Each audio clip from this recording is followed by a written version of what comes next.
The world possesses a peculiar way of thinning out when the frantic momentum of the day begins to subside, leaving behind a silence that is less an absence of sound and more a presence of space. It is in this stillness that the relentless architecture of wanting begins to reveal its true, weary shape. The mind, which spent the sunlight hours reaching, grasping, and pulling toward an infinite horizon, finds itself standing alone in the twilight of its own making.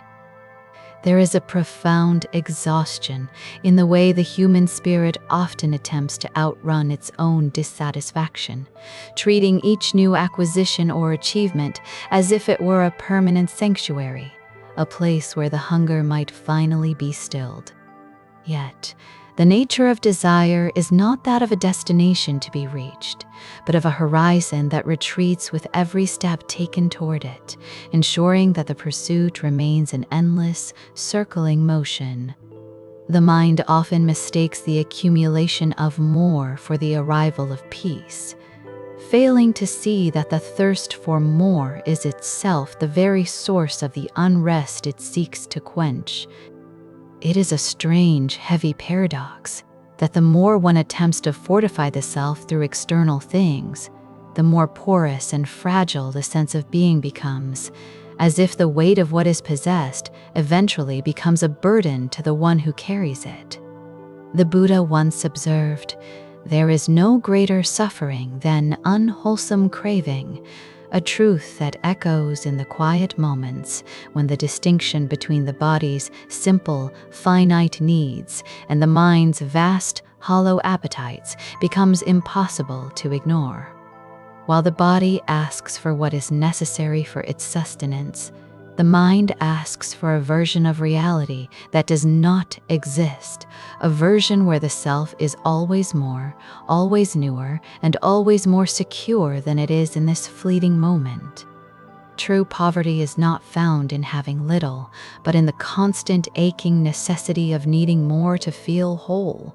For the one who is always leaning toward the next thing is never truly standing in the present. There is a quiet, luminous freedom in the recognition that sufficiency is not a state of having everything, but a shift in the way one relates to what is already here, finding a profound stillness in the realization that the search for more is often just a flight from the profound adequacy of what simply is. This relentless movement of the mind, this ceaseless churning of thoughts that arrive like waves upon a distant shore, often creates the illusion that the self is a solid, unchanging entity, a permanent passenger in the vessel of the body. We spend much of our lives attempting to protect this perceived core, building walls of identity, reputation, and history to shield the fragile ego from the inevitable tides of change and the cold winds of judgment. We cling to the idea of a fixed self as a way to find security in an impermanent world, forgetting that the very nature of life is a constant state of flowing, a river that is never the same from one moment to the next. To hold on to a static identity is to attempt to grasp a handful of water. The tighter the fist is clenched, the faster the essence slips through the fingers, leaving nothing behind but the strain of the effort. There is a profound, quiet wisdom in the realization that the self is not a mountain, unmoving and eternal, but a process, a continuous unfolding of cause and effect that arises and dissolves in a seamless sequence. When the distinction between the observer and the observed begins to blur, the heavy weight of the personal narrative starts to lose its grip, and the frantic need to defend a particular version of one's history begins to feel less like a necessity and more like a habit of thought. Much of the suffering that characterizes the human condition is born from this refusal to accept the fluidity of existence. It is the friction caused by the desire to freeze the world in a shape that suits our comfort, to demand that the seasons stay in their bloom, and that the people we love remain forever unchanged in their affection. This resistance to the natural ebb and flow of life is a form of internal warfare, a constant struggle against the very laws that allow life itself to persist and evolve. To accept the transience of all things is not to surrender to despair, but to find a different kind of stability, a stability that is not found in the absence of change, but in the capacity to move with it, like a reed that bends in the storm while the rigid oak is uprooted. The shadows that reside within the mind, those dark, unbidden thoughts of inadequacy, regret, or fear, are often treated as enemies to be vanquished or flaws to be hidden away in the basement of the consciousness. We spend an immense amount of energy attempting to curate a version of ourselves that is purely light, a seamless facade of competence and grace that leaves no room for the messy, complicated reality of being human. Yet, to deny the shadow is to live a fractured life, a life spent perpetually looking over one's shoulder to see if the darkness has caught up. The wholeness of a being requires the integration of the entire spectrum of experience. The light does not exist without the depth of the dark, and the strength of a character is often forged in the very fires of the doubt it sought to avoid. When the mind is viewed not as a battlefield where good must conquer evil, but as a vast, open sky where clouds of all shapes and colors pass through, the relationship to one's own darkness shifts entirely. The clouds are not the sky. They are merely weather, transient movements of moisture and light that obscure the vastness for a time, but can never diminish the fundamental clarity of the space itself.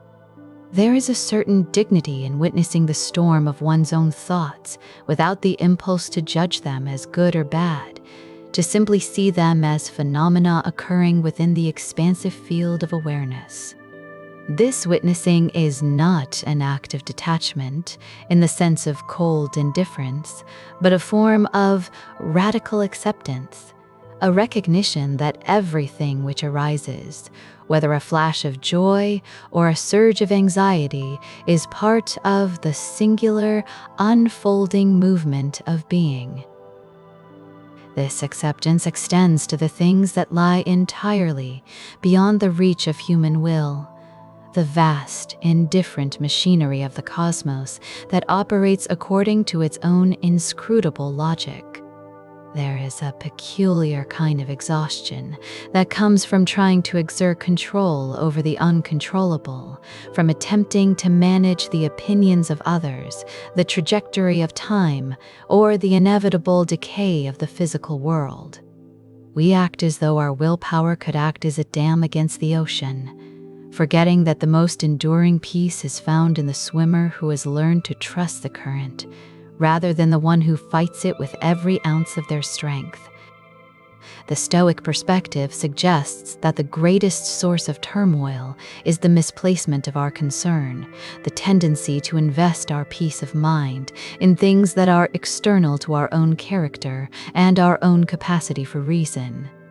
When we tether our sense of well-being to the whims of fortune, we become subjects to a capricious master, forever oscillating between the highs of temporary success and the depths of sudden loss. There is a profound, quiet power in drawing a circle around the things that truly belong to us. The quality of our own intentions, the way we meet the present moment, and the integrity of our own presence, and leaving the rest to the vast, unfolding mystery of the universe. This is not a retreat from the world, but a more effective way of being within it. For when one is no longer depleted by the futile attempt to master the external, one has more energy to offer to the internal work of cultivating a steady and compassionate center. Loneliness, too, is often misunderstood as a void that needs to be filled by the presence of others, a deficiency that can only be corrected by connection. We frequently run from the silence of our own company, fearing that in the absence of external stimulation, we will be confronted with a hollow core that cannot sustain itself. Yet, the solitude that is chosen is vastly different from the loneliness that is endured. One is a desert, while the other is a vast, open meadow. In the quietude of being truly alone, one begins to discover that the sense of isolation is often just another thought, a mental construct that arises when the mind feels disconnected from its perceived source of validation. When the need for external mirroring subsides, there is the possibility of a deep, intrinsic connection to the nature of life itself, a realization that we are not islands separated from the ocean, but are the very ocean expressing itself in a specific, localized way. The feeling of being separate from the world is a trick of the ego, a narrowing of vision that makes the self feel small and vulnerable in the face of the infinite. When this narrowness is allowed to expand, the boundaries of the individual begin to soften, and the fear of being alone is replaced by a sense of being part of a much larger, more intricate tapestry of existence where every thread is woven into the whole. Even the most intense of our emotional storms, the racing thoughts that keep the heart in a state of constant, low-level alarm, are ultimately subject to the law of impermanence. No emotion, no matter how overwhelming or all-consuming it feels in its peak, can maintain its intensity forever. It is a movement of energy that must eventually subside, following the natural rhythm of rise and fall. The mind often tries to prolong the agony of a difficult state by narrating it, by weaving a story around the pain, turning a passing sensation into a permanent character trait, or a fundamental truth about the nature of reality. We tell ourselves stories about why we are the way we are, why the world is unfair, or why the future must be a certain way, and in doing so, we create a second layer of suffering on top of the initial experience.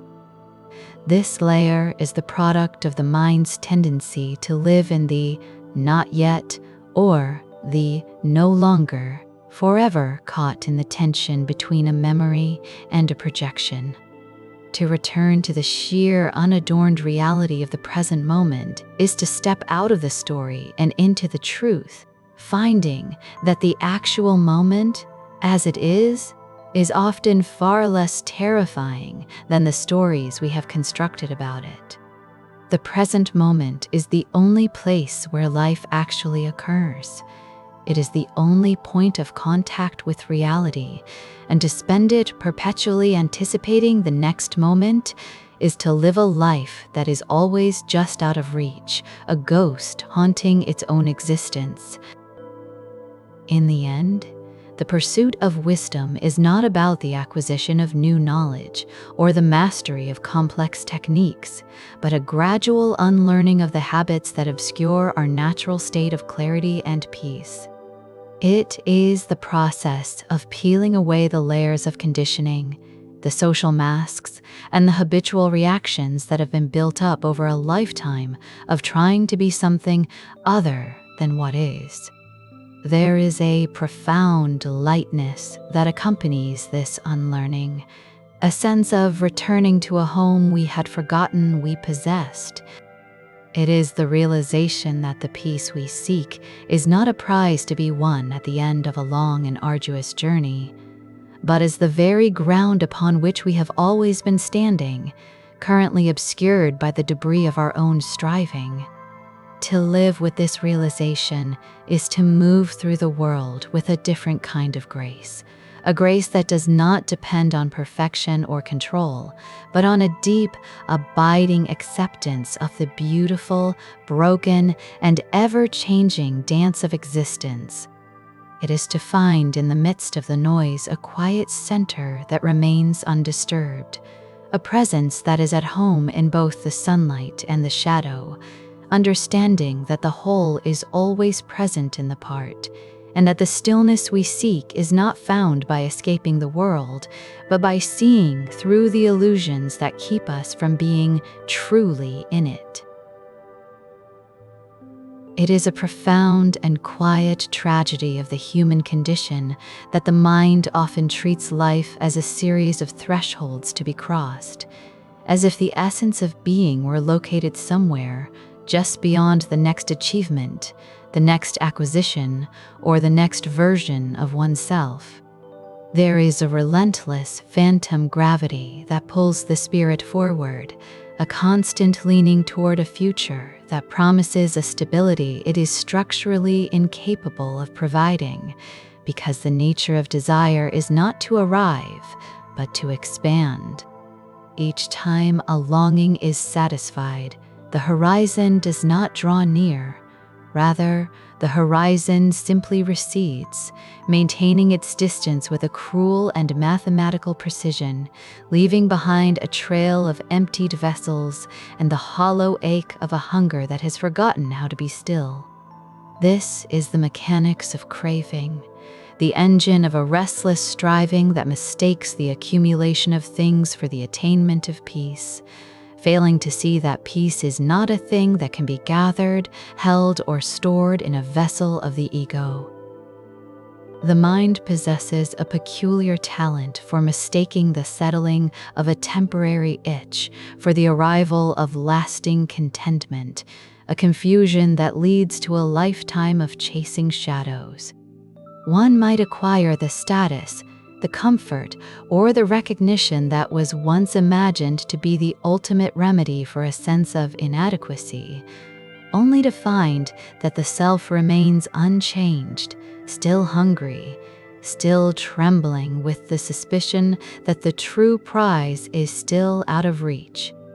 This is the trap of the perceived lack, the persistent illusion that we are somehow incomplete, waiting for a specific external circumstance to finally grant us the permission to be at rest.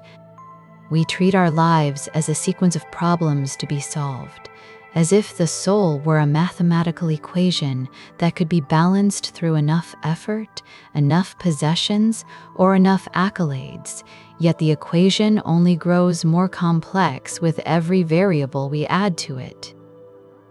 In this perpetual reaching, there is a subtle and pervasive exhaustion that settles into the very marrow of being, a fatigue that does not stem from physical labor, but from the sheer weight of the constant pursuit. It is the weariness of a mind that is never allowed to inhabit the present moment, because it is always busy negotiating with the next, always calculating the cost of the current moment against the potential of the next. This striving creates a rift between who we are and who we feel we ought to be, a gap that we attempt to bridge with, more wanting, unaware that the gap itself is an invention of the very desire we are trying to satisfy. We become architects of our own dissatisfaction, building elaborate structures of expectation that only serve to heighten the sting of their eventual failure to materialize. There is a fundamental distinction to be made between the simple, honest needs of the body and the vast, insatiable appetites of the mind. The body knows its limits. It knows when it is hungry, when it is tired, and when it has had enough of warmth or water. These are natural rhythms, grounded in the reality of the physical world, and they are met with a sense of completion once their requirements are addressed. But the mind operates on a different, more treacherous logic, a logic of infinite regression where nothing is ever truly enough. The mind does not want food. It wants the sensation of satisfaction. And once that sensation is achieved, it immediately begins to craft a new, more complex sensation to pursue. This is the nature of tanhas, the thirst that drives the wheel of wandering, a craving that is not for sustenance, but for the illusion of permanence in a world defined by flux. To live under the reign of this craving is to live in a state of perpetual poverty, regardless of the abundance one may have gathered in the hands. It is a truth that the ancient wisdom often whispers to those who have spent their lives building empires of the ego.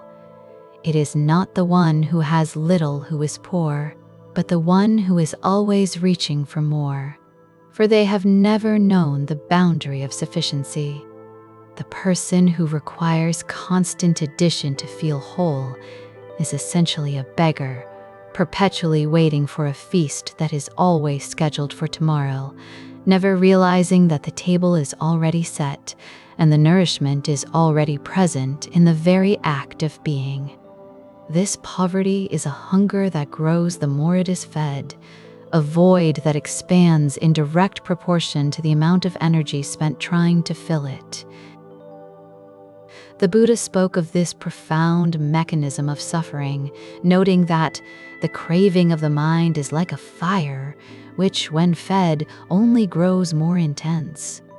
This is not a condemnation of desire, but a clinical observation of its nature.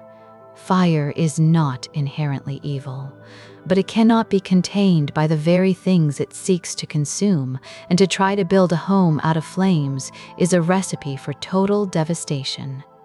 When we attempt to find our identity in the objects of our desire, we are building our house on the shifting sands of impermanence. Everything that is grasped is destined to be lost, whether through the natural decay of the object, the change in our own preferences, or the inevitable passage of time.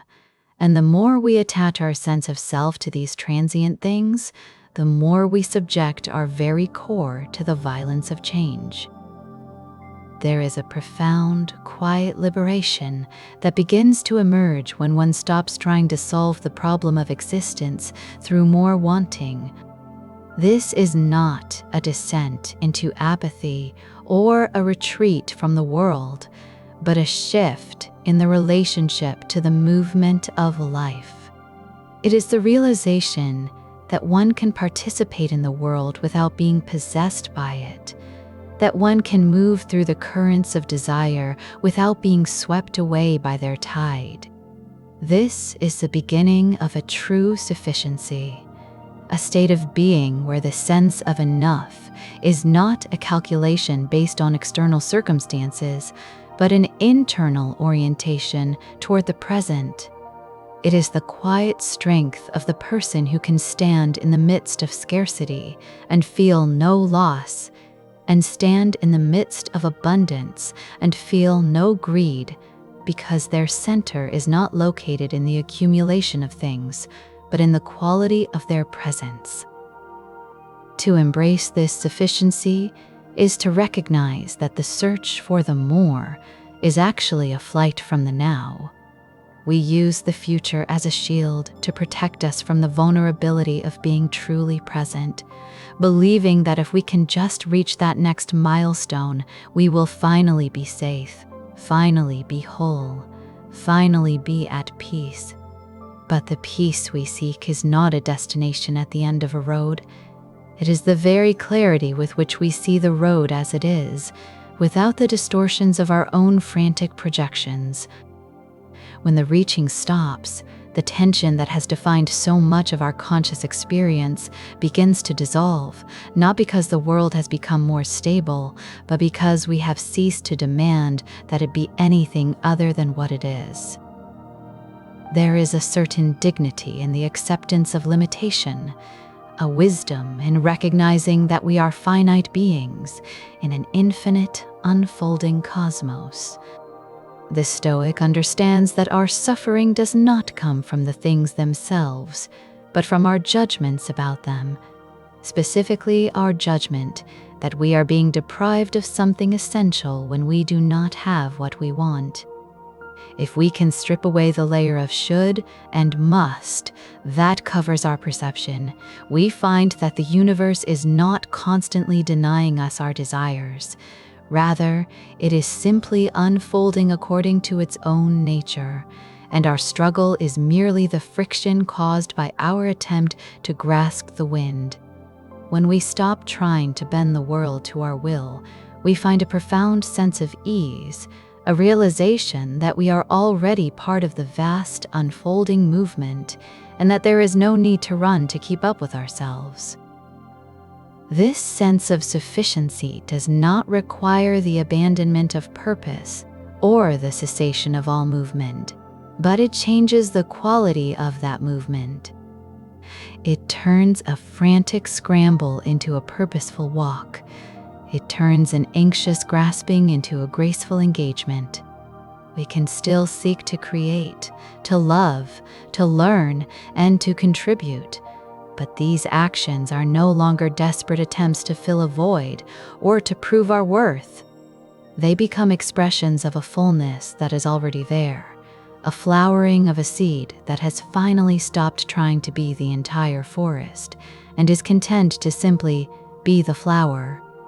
This is the peace of the present moment, the quiet realization that the only time we ever truly possess is this single, unrepeatable instant, and that to spend it looking toward the next is to lose the only thing that was ever truly ours. In the stillness that follows the cessation of this endless wanting, there is a vastness that cannot be measured by the metrics of acquisition. It is a wealth of being, a richness of perception that allows us to find the sublime in the ordinary and the infinite in the small. We begin to see that the very things we once thought were mere stepping stones to a better life are in fact the substance of life itself. The sunlight on a wall, the weight of a hand in ours, the simple rhythm of our own existence, these are not distractions from the real. Life of achievement, they are the real life, the only life, and they are sufficient, even in their transience, even in their fleetingness. To dwell in this sufficiency is to find a sanctuary that no external force can touch, a quietude that remains even when the storms of desire and disappointment rage outside the gates of the mind. It is the realization that we have been searching for the very thing that we have been carrying all along, and that the greatest journey one can ever take is the journey from the hunger of the ego to the wholeness of the being. This realization is not a sudden arrival, but a slow and steady recognition of the patterns that have long dictated the rhythm of our internal lives. We find that the shadow we have spent so much effort trying to outrun, the fear of inadequacy, the dread of being forgotten, the quiet terror of being alone, is not an enemy to be conquered, but a part of the very landscape of our humanity. To fight the shadow is to participate in the very duality that creates our exhaustion. It is to insist that light must exist in opposition to darkness, rather than seeing them as the two necessary movements of a single, breathing whole.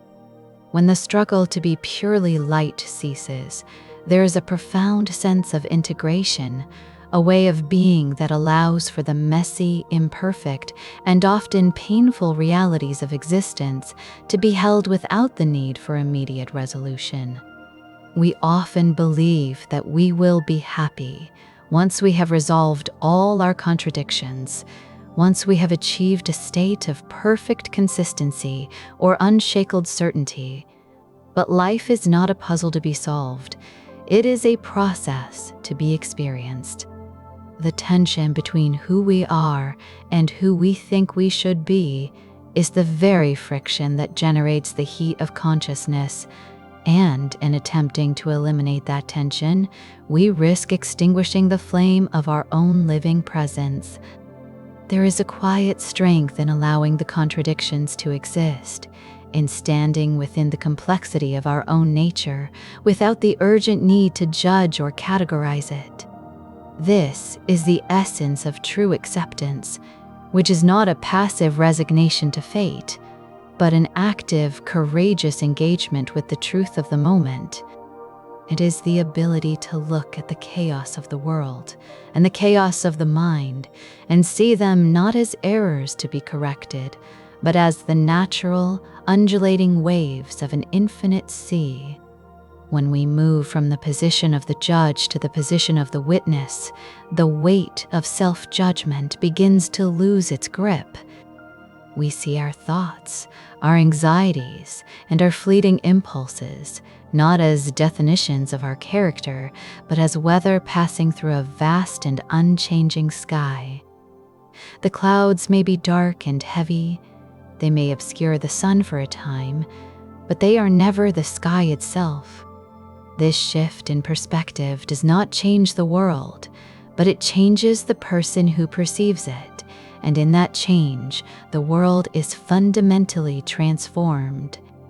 The same circumstances that once felt like an unbearable burden now feel like the very texture of a life being lived, a series of movements that are neither good nor bad, but simply occurring. This is the spaciousness of a mind that has ceased to be a collector of grievances and a seeker of certainties. In this space, there is room for a different kind of love, one that does not demand that the beloved be a source of our own completion, but instead recognizes the profound mystery of another being's own unfolding journey. We find that when we stop trying to possess the moment, we finally have the capacity to inhabit it. The frantic search for a version of ourselves that is immune to suffering is a pursuit of a ghost. The real task is to learn how to live fully within the reality of our own finitude. This is the ultimate paradox of the human condition, that by accepting our limitations, we find our true capacity, and by ceasing our grasp for the infinite, we touch the eternal.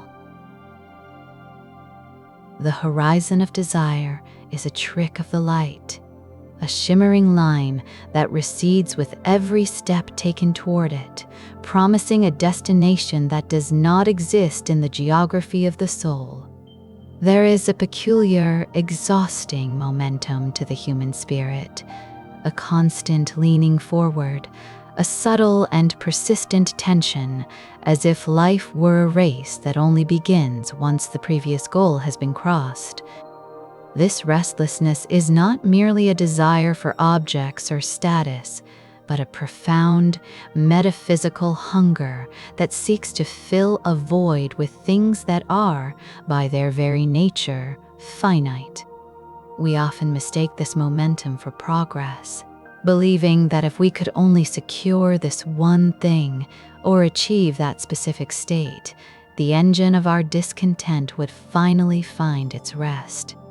We treat peace as a trophy to be won, a prize at the end of a long and arduous struggle, failing to see that peace is not a destination to be reached through acquisition, but a quality of presence that is obscured by the very act of seeking. The mind possesses a capacity for hunger that far exceeds the capacity of the body. The body's needs are finite and discernible. It knows when it is hungry, when it is cold, when it requires stillness.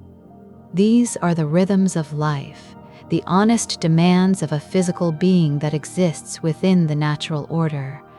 Yet the mind operates on a different, more treacherous logic, spinning webs of more that have no ceiling and no boundary. It constructs a version of the future where we are finally satisfied, a phantom version of ourselves that is perpetually poised on the brink of a perfection that never arrives. This is the nature of craving, which the Buddha described as the root of all suffering, for it is a thirst that grows more intense the more it is quenched. Like drinking salt water to satisfy a thirst, the pursuit of more only serves to deepen the craving itself, creating a cycle of dissatisfaction that leaves the spirit perpetually parched, even amidst abundance. It is a subtle and pervasive illusion to believe that the acquisition of external things can settle an internal unrest.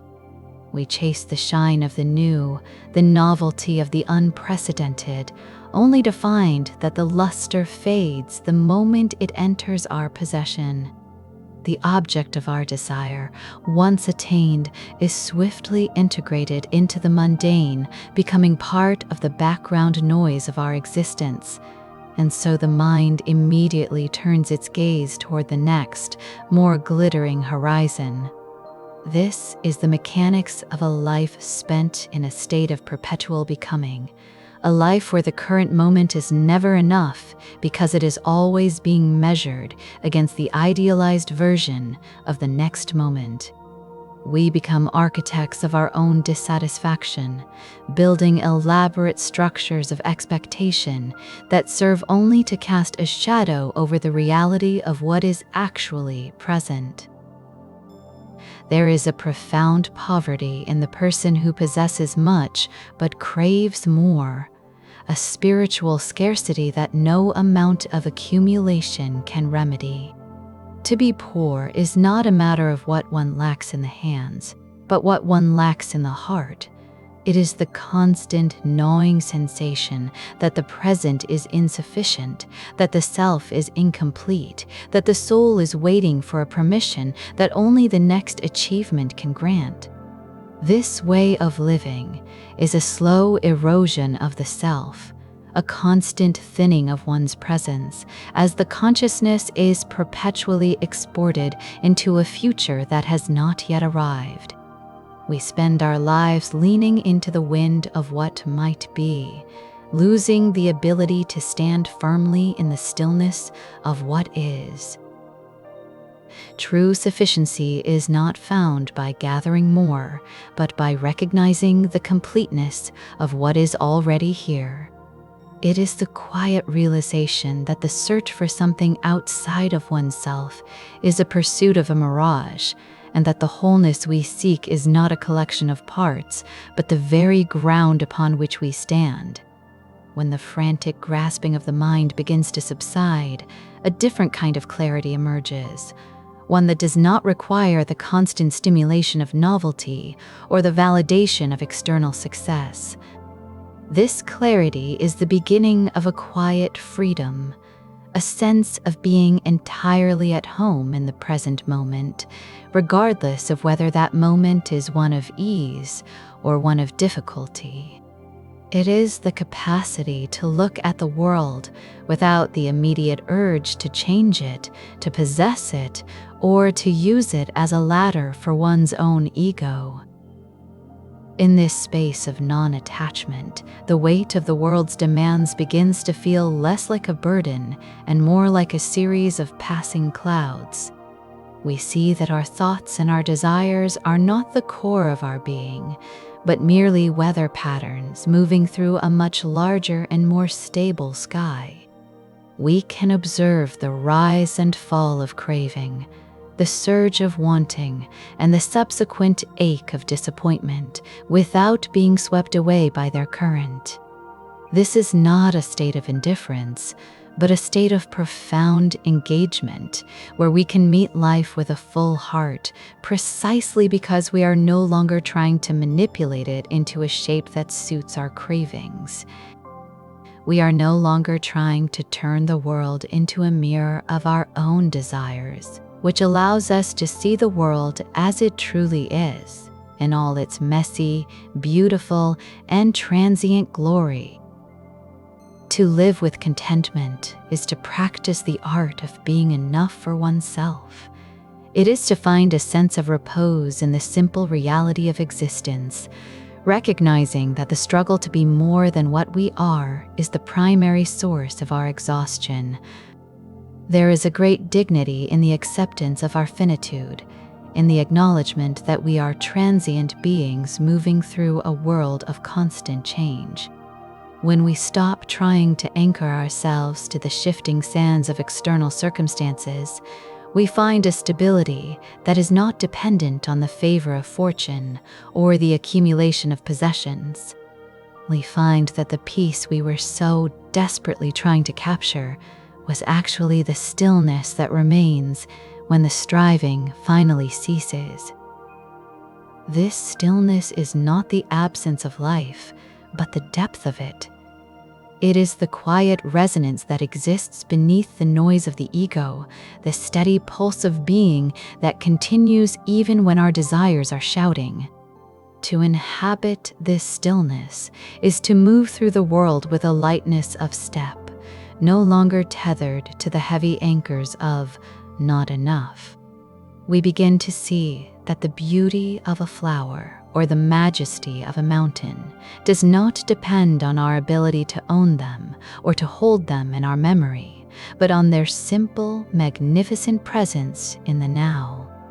We learn that the most profound way to honor life is not to try and master it, but to be fully present to its unfolding, accepting the rise and the fall, the joy and the sorrow, with a steady and unhurried heart. The mind, when it is no longer a frantic collector of experiences and a relentless seeker of more, becomes a spacious vessel for understanding. It stops being a battlefield of competing wants and starts becoming a mirror, reflecting the world without distortion. In this reflection, we see that the separation we feel between ourselves and the rest of existence is often a product of our own grasping, a boundary drawn by the very desires that seek to protect and enhance the self.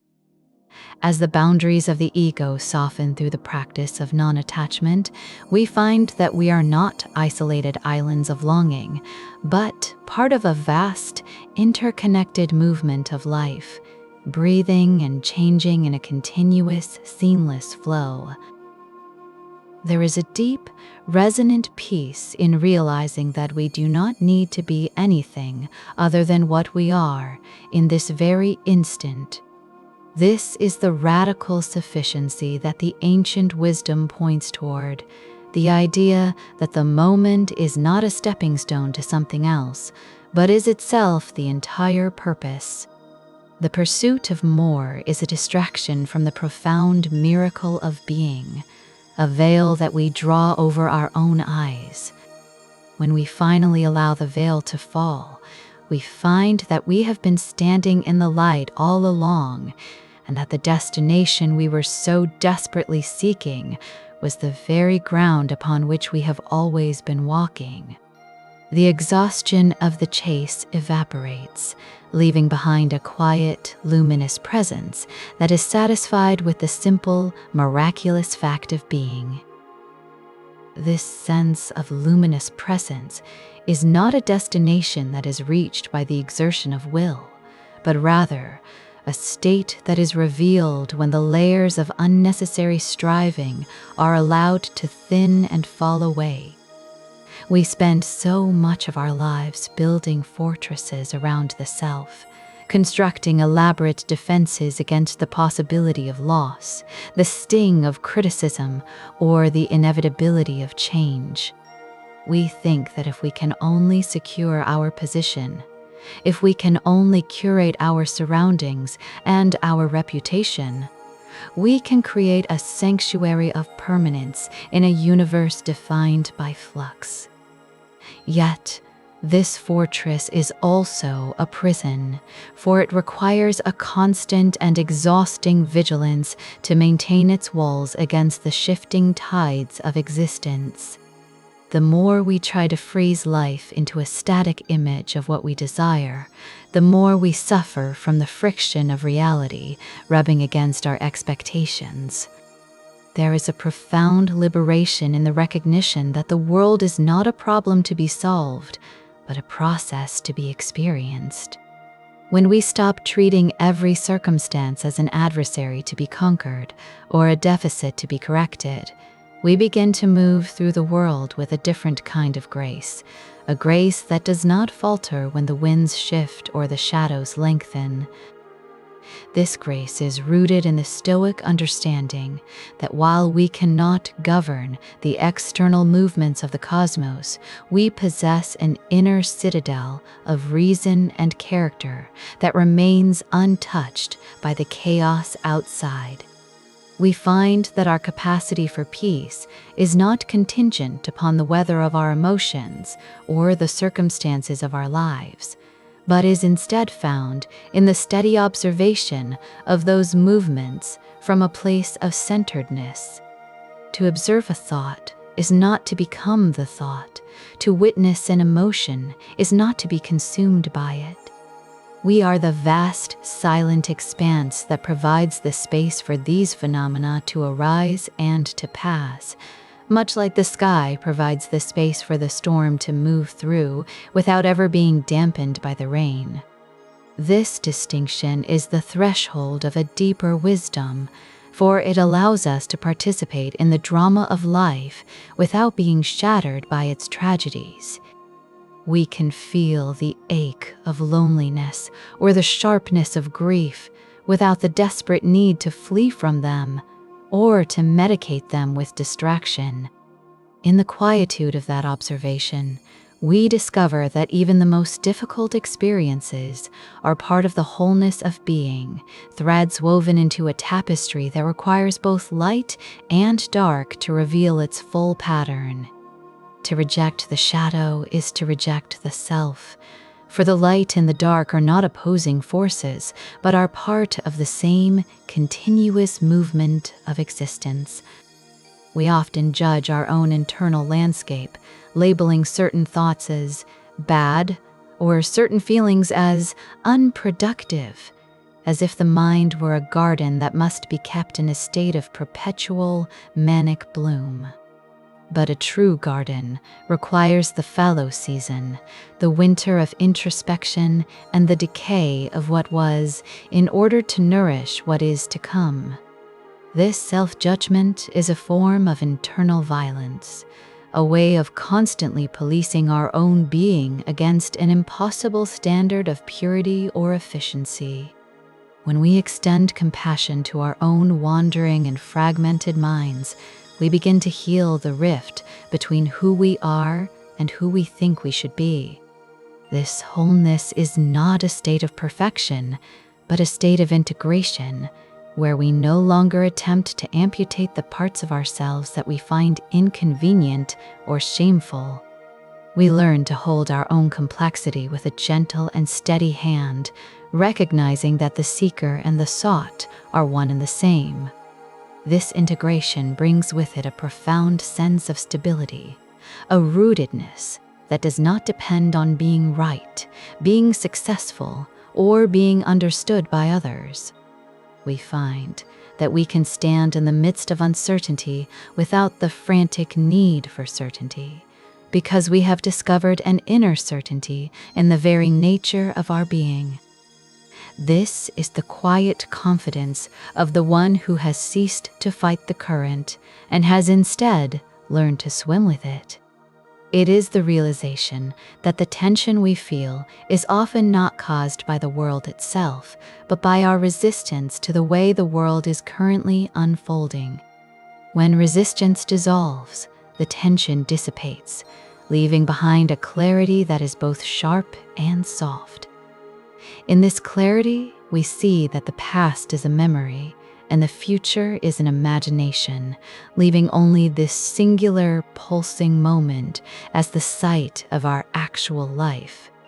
We inhabit the now not as a task to be performed, but as the natural resting place of our consciousness. There is no need to reach for it is always here, waiting beneath the noise of our grasping. As we settle into this reality, the frantic urgency of the ego begins to lose its grip, and we find that we have been carrying a weight that was never ours to bear. The heavy mantle of being a someone who must achieve, must maintain, and must become begins to slip from our shoulders. In its place, we find a simple, unadorned existence, a life that is lived not as a series of accomplishments, but as a series of encounters. We meet the day not as a series of obstacles to be navigated, but as an unfolding of grace, where every moment offers the opportunity to return to the center. This return is not a movement away from the world, but a movement deeper into the heart of it, a way of being that is both profoundly present and entirely unattached. It is the quiet strength of the river that flows around the rock, finding its way not through force, but through an unwavering commitment to its own nature. In this way, we find that the peace we have sought through all our striving was never something to be captured, but was the very essence of our being, waiting to be recognized in the stillness of the present. The horizon of desire is a phantom, a shimmering line that retreats at the exact pace of your approach, ensuring that the destination remains perpetually out of reach. It is a peculiar trick of the human architecture that the more we gather, the larger the space for wanting seems to become, as if each acquisition were a drop of water offered to a person parched in a desert of salt. The mind possesses a relentless capacity to transform a fulfilled need into a vanished memory, turning the most precious of treasures into mere background noise in a matter of moments. One might spend a lifetime building a fortress of possessions and accolades, only to find that the walls of such a structure do not provide sanctuary, but instead serve to confine the spirit within a shrinking room of perpetual dissatisfaction. There is a profound exhaustion in this leaning forward, this constant subtle tilting of the soul toward a future that never arrives, a fatigue that settles deep within the bones from the sheer effort of reaching for what is always just beyond the grasp of the present. The distinction between the body's quiet requirements and the mind's vast, hollow appetites is often obscured by the noise of a world that confuses the two. The body asks for sustenance, for warmth, for rest. Its needs are finite, tangible, and ultimately manageable. They are the rhythms of a living thing that seeks balance and equilibrium. The mind, however, does not hunger for sustenance, but for a sense of permanence and completeness that no physical thing can ever provide. It seeks to solve the problem of being human through the accumulation of external objects, believing that if only one more thing were added to the collection, the agitation of the heart would finally cease. This is the great delusion of the restless intellect, the mistaken belief that peace is a commodity to be earned through the conquest of circumstances or the gathering of more. It is a pursuit of a shadow, a way of trying to fill a vessel that is shaped like a bottomless well, where every addition only serves to remind the soul of the vastness of its own emptiness. The Buddha spoke of this fundamental mechanism when he observed that the world is filled with craving, and through craving, suffering arises. This is not a condemnation of the world, but a diagnosis of the friction caused when the soul attempts to grasp at the wind. When we cling to the fleeting nature of things, we create a tension between our desire for permanence and the inherent transience of all that exists. To crave is to be in a state of constant protest against the flow of time, to be at war with the very nature of reality. This protest is the source of a subtle, grinding unrest that colors every experience, turning even the moments of joy into precursors for the inevitable loss. We become collectors of ghosts, holding on to the echoes of what was or the illusions of what might be, while the actual substance of life passes through our fingers like sand. There is a quiet, radical poverty in the person who possesses much but wants more, a spiritual scarcity that no amount of wealth can rectify. True poverty is not the absence of resources, but the presence of an unquenchable thirst, a state of being where the self is perpetually defined by what it lacks. The one who finds sufficiency in the present moment, who recognizes the wholeness in what is already present, possesses a wealth that is immune to the fluctuations of fortune. This is the core of a profound contentment, a stability that does not depend on the world being a certain way, but on a fundamental shift in how the world is received. It is the realization that the horizon is not a destination to be reached, but an illusion to be seen through, and that the only reality is the immediate, unadorned texture of existence. This sense of sufficiency arises when the mind stops trying to outrun itself. When the impulse to reach for the next moment, the next achievement, or the next version of the self is allowed to settle, a different kind of movement becomes possible. It is not a movement towards something, but a movement within, a settling into the depths of one's own being. There is a grace in being enough, a quiet dignity in the recognition that the present moment is not a waiting room for a better life, but is the only life there is. To live in this way is to move through the world with a lightness of step, unburdened by the heavy machinery of expectation and the crushing weight of unfulfilled potential. The vessel of awareness finds its most natural home in the subtle, rhythmic realities that sustain life, in the intricate, silent processes that occur without the need for our striving. There is a profound intelligence in the way the body exists, a wisdom in the silent, automatic dance of being that requires no effort of the will. The breath, in its simple, ceaseless ebb and flow, acts as a bridge between the visible and the invisible, a constant reminder of the continuous cycle of coming and going. It is a movement that is both effortless and essential, a pattern that mirrors the cosmic rhythm of inhalation and exhalation, expansion and contraction, presence and absence.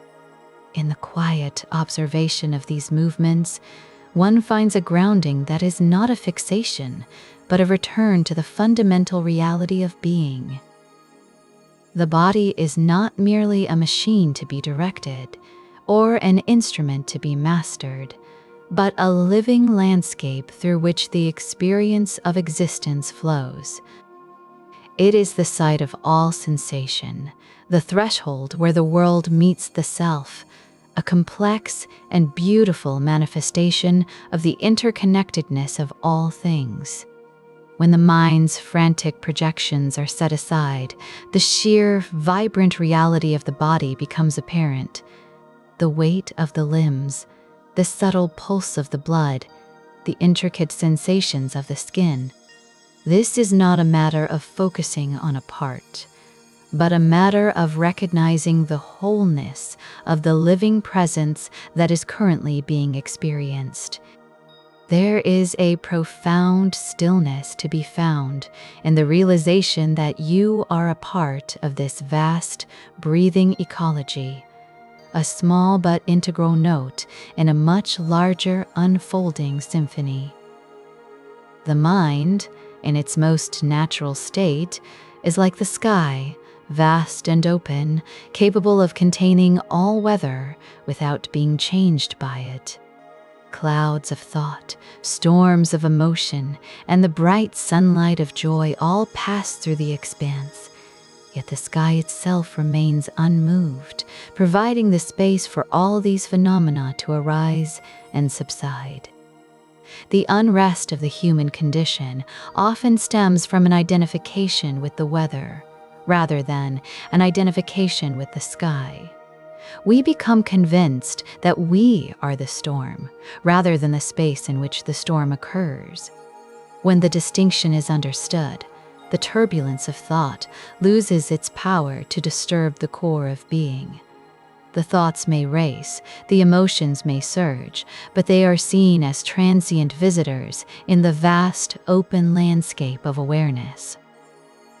This realization does not require a departure from the world, but a new way of dwelling within it.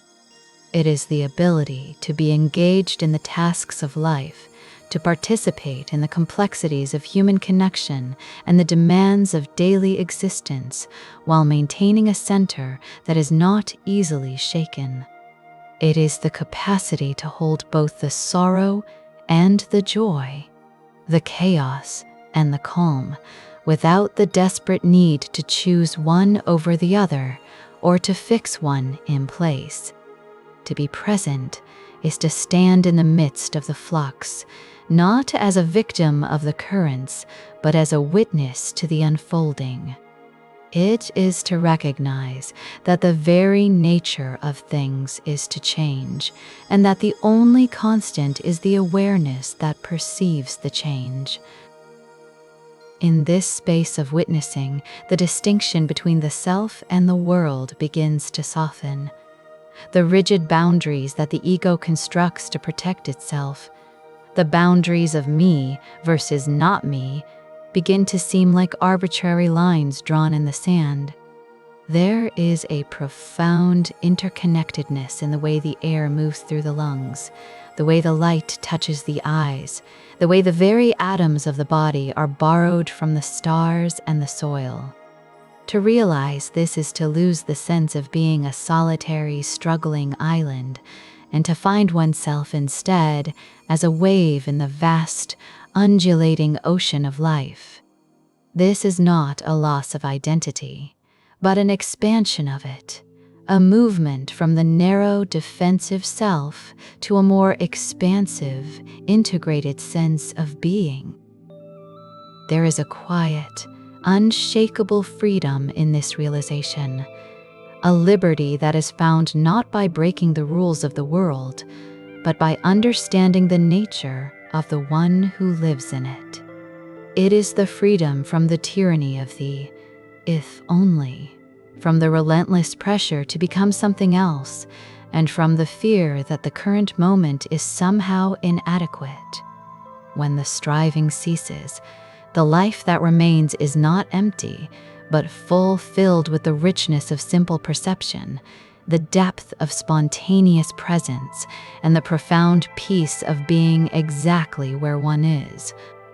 This is the peace of enough, the quiet contentment that does not look to the horizon for its fulfillment, but finds it in the very act of being alive.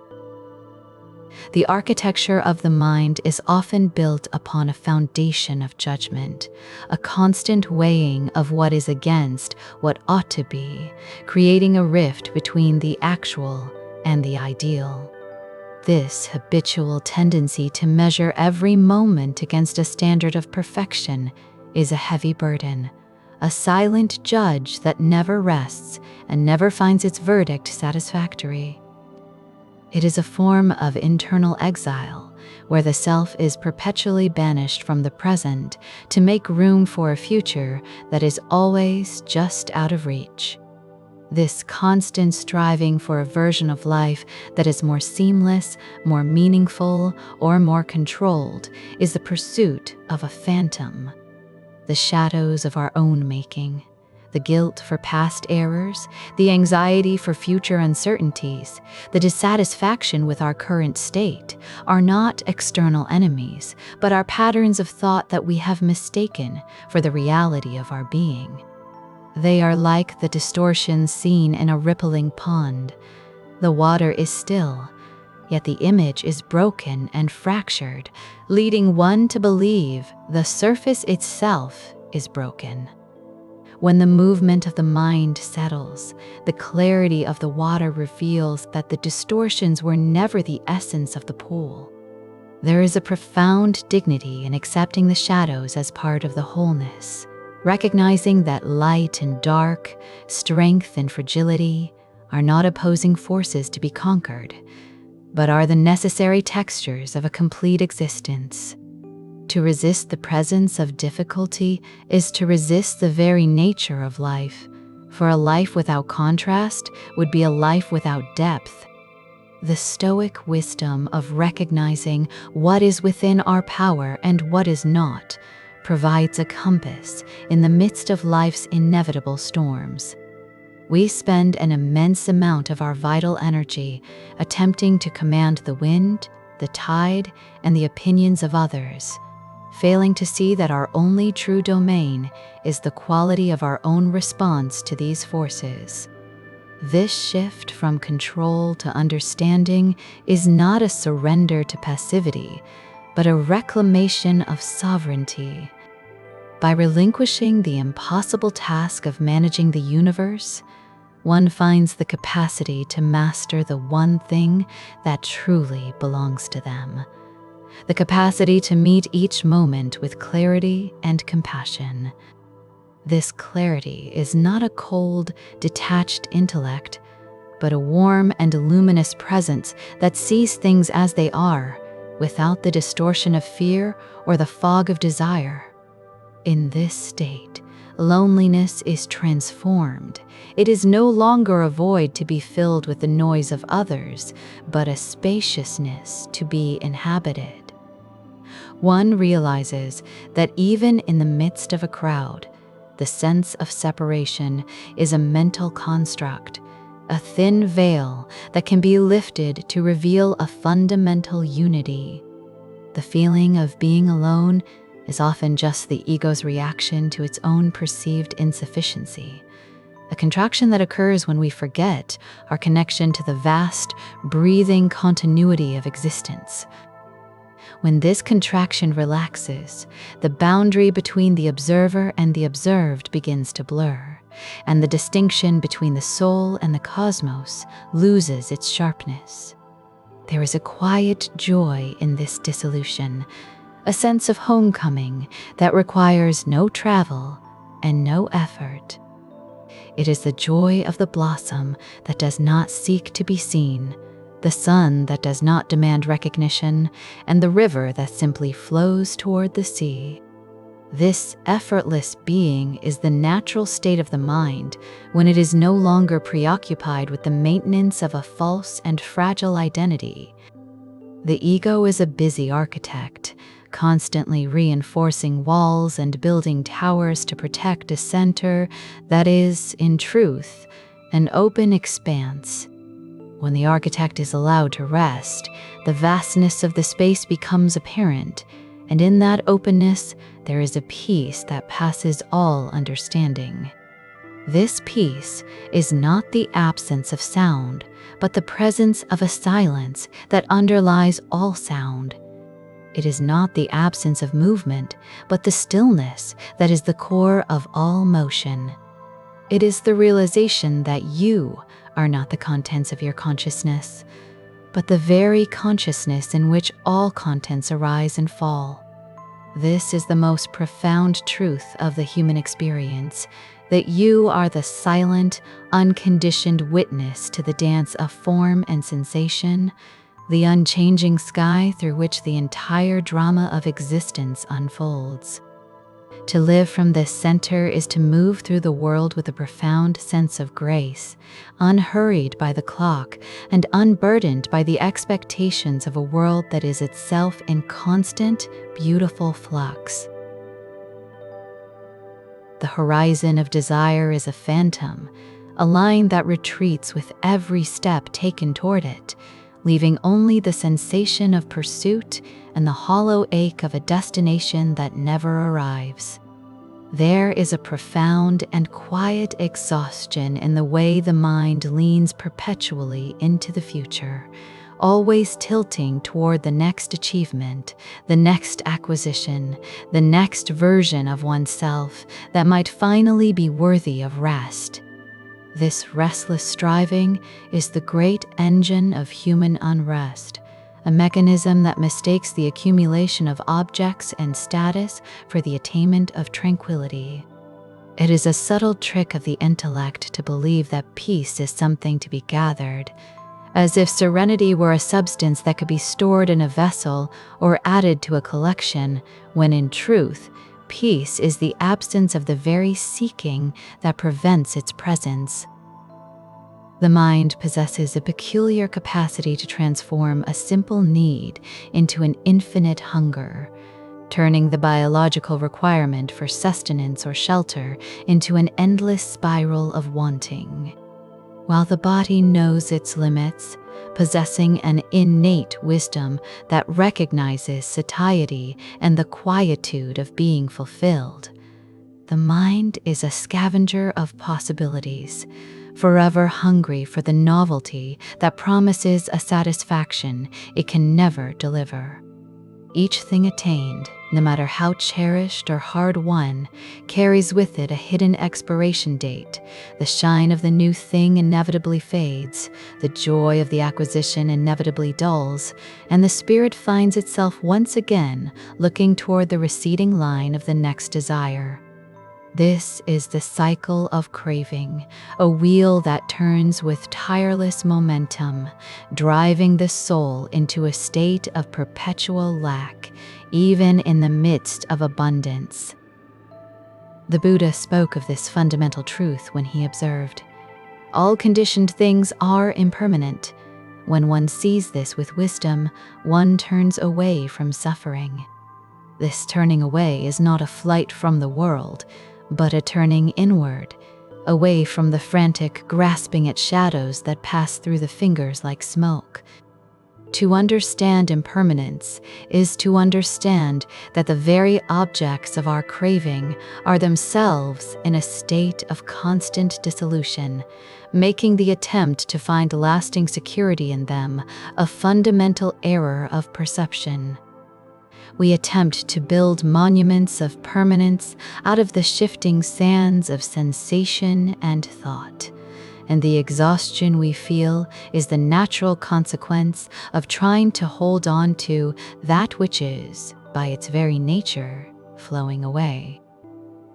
There is a peculiar poverty in the heart that craves more, a scarcity that persists even when the hands are full.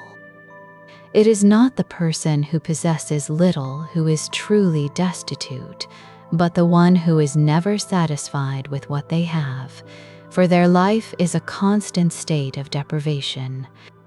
This scarcity is not a matter of external circumstance, but an internal orientation, a way of being that views the present moment as merely a bridge to a better, more substantial moment that has yet to arrive. When the mind is always leaning toward the next thing, it is never truly present for the thing that is, and in doing so, it misses the only reality that is ever actually available. The tragedy of the seeking life is that the very tools we use to pursue happiness, attention, desire, will, are the very things that keep us tethered to the cycle of dissatisfaction. True sufficiency is found not in the expansion of one's possessions, but in the contraction of one's wants. It is a quiet, radical freedom that arises when the tension of reaching is replaced by the stillness of receiving.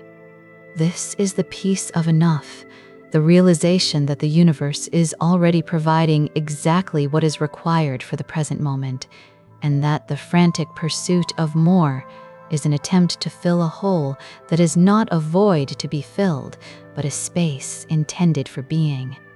When the striving ceases, the weight of the world's expectations begins to lift, and the heavy burden of becoming something else begins to dissolve, leaving only the simple, unadorned reality of what is. In this state of non-attachment, there is a profound sense of lightness, as if the soul has finally stopped trying to swim against a current that was never meant to be conquered.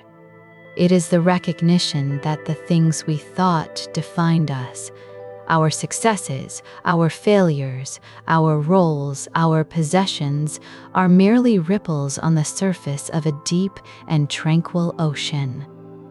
The ripples move and change, they rise and fall, but the ocean itself remains undisturbed by the motion. To live from this depth is to walk through the world with a gentle detachment, seeing the beauty of the passing forms without the desperate need to possess them or to make them stay. This detachment is not a coldness or an indifference to the life around us, but a profound form of presence that is no longer clouded by the fear of loss. When we no longer need the world to be a certain way in order to be at peace, we are finally free to see the world as it truly is, in all its messy, beautiful, and transient glory. We see the beauty in the falling leaf and the wilting flower precisely because we understand their transience. We see the value in the fleeting moment because we know it will never return. The impermanence of all things does not diminish their worth. Rather, it is the very quality that makes them sacred. There is a vastness that holds all these shifting things, a space that is large enough to contain both the highest peak and the deepest valley, the most ecstatic joy and the most profound sorrow. This vastness is not a distant realm to be reached through spiritual effort, but the very fabric of existence itself, the silent background against which the drama of life is played out. When the mind settles into this vastness, the boundaries of the self begin to soften, and the perceived separation between the observer and the observed begins to fade. The loneliness that fuels much of our craving, the feeling that we are isolated islands in a sea of others, is revealed to be a misunderstanding of our own nature. We are not separate entities struggling to carve out a space for ourselves in a hostile universe. We are expressions of a single, unfolding process, as much a part of the movement of the stars as the breath that moves through the lungs. This realization is the ultimate antidote to the anxiety of the ego, which is constantly trying to defend its borders and expand its influence. When the ego's frantic work is laid down, the innate interconnectedness of all things becomes apparent, and the sense of being alone is replaced by a sense of belonging to the whole. The human heart is a shared vessel, carrying the same ancient patterns of longing and fear, the same capacity for wonder, and the same struggle with the illusions of the mind. This shared nature is a profound source of compassion. In seeing the restlessness in others, we recognize our own, and in recognizing our own, we find a way to meet the world with a gentle, non-judgmental eye. The struggle is not ours alone, and the path to stillness is not a solitary journey into the void, but a return to a fundamental truth that has always been present. The shadow and the light are both part of the wholeness, the turbulence and the calm, the desire and the contentment.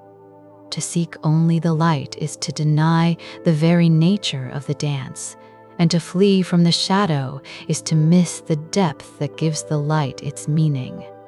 Integration comes when we stop trying to prune the garden of our experience to include only the flowers and instead learn to embrace the soil, the weeds, and the decaying leaves as essential parts of the living whole.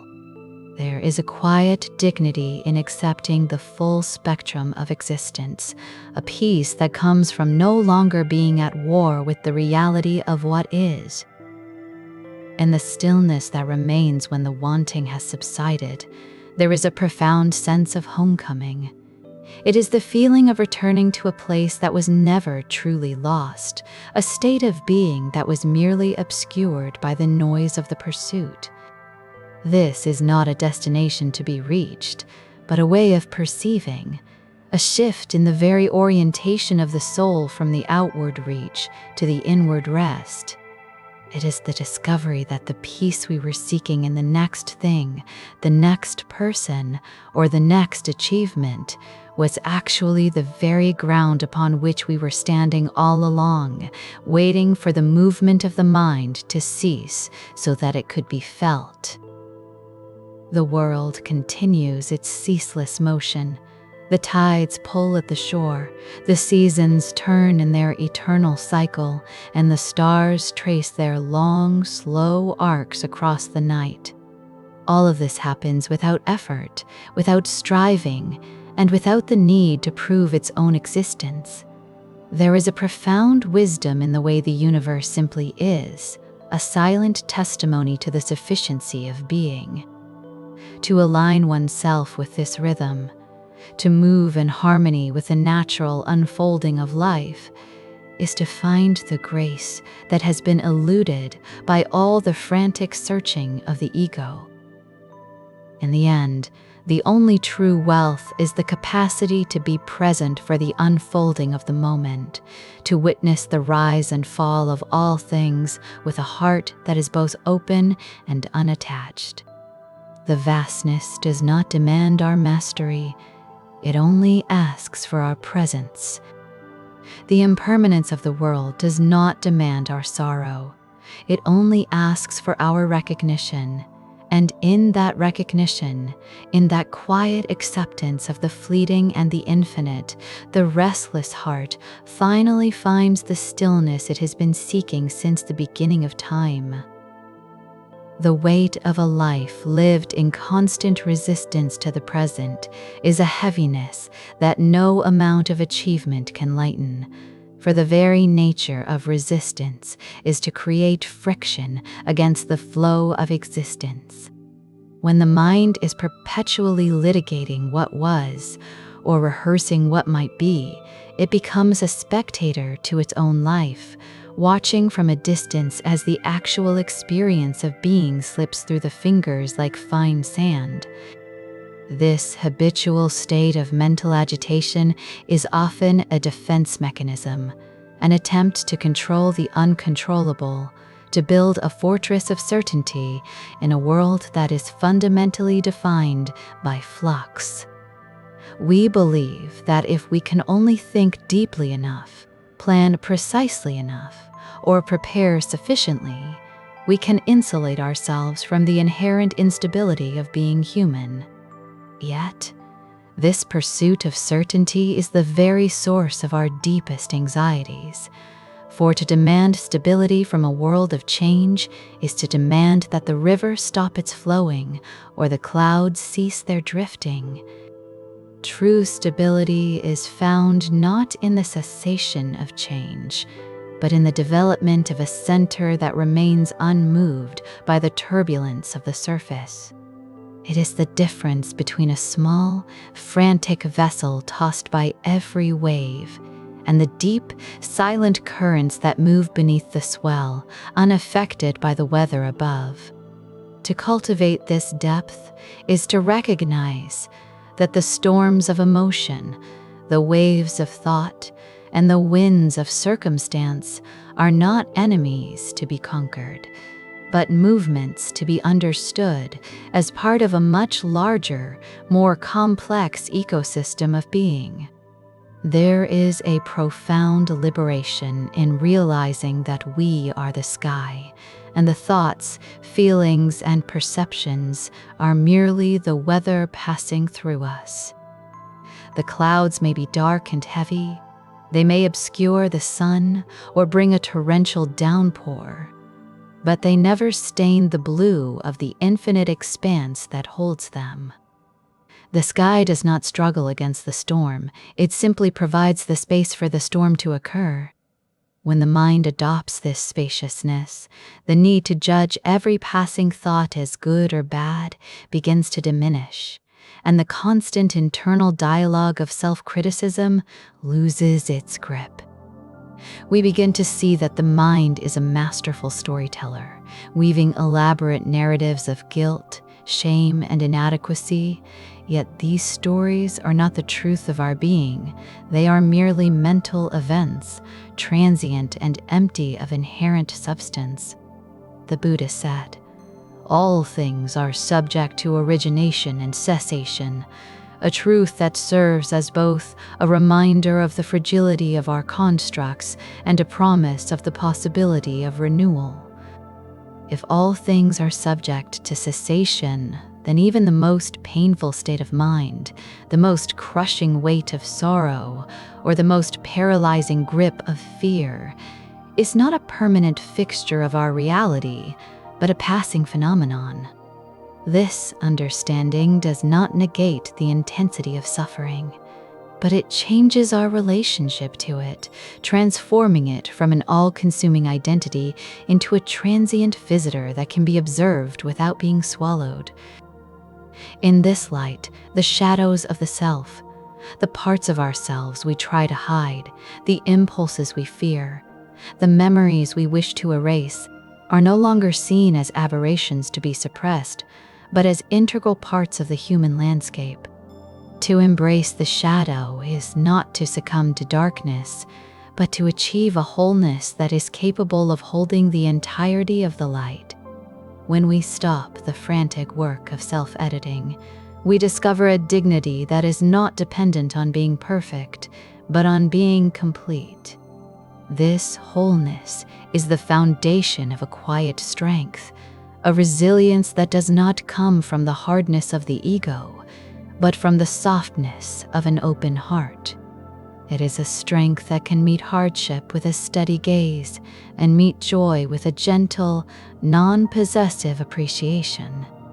As the layers of attachment are gradually understood to be illusions, the sense of a separate, isolated self begins to feel less like a solid reality and more like a useful fiction, a convenient shorthand for a complex process of interconnectedness. We find that we are not a closed system, but a part of a vast, breathing continuity that extends far beyond the boundaries of our skin. This realization brings a profound sense of peace, a sense that we are always held, always supported by the very nature of existence itself, and that the struggle to become someone else is a distraction from the profound mystery of simply being who we are. The horizon of desire is a deceptive thing, always receding at the exact pace of your own movement toward it, creating a perpetual state of leaning that leaves the soul weary and the spirit perpetually out of balance. There is a profound exhaustion in the way the mind treats life as a series of gaps to be filled, a sequence of lacks to be corrected by the next acquisition, the next achievement, or the next version of a self that is somehow more complete than the one currently inhabiting this moment. This restless craving, this constant reaching for a future state where things finally settle, is the very architecture of unrest. It is the engine of a hunger that is never truly satiated, because the act of consuming is what keeps the hunger alive.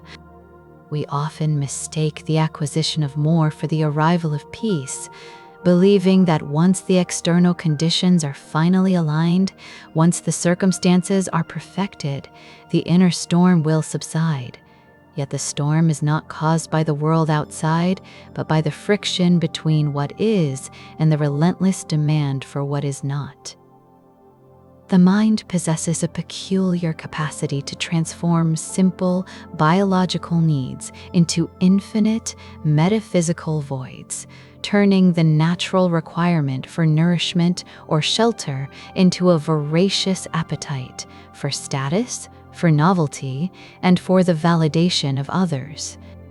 While the body knows how to be satisfied with what is sufficient, the mind seems to operate on a logic of excess, viewing every attained goal not as a summit, but as a mere stepping stone to a higher, more demanding peak.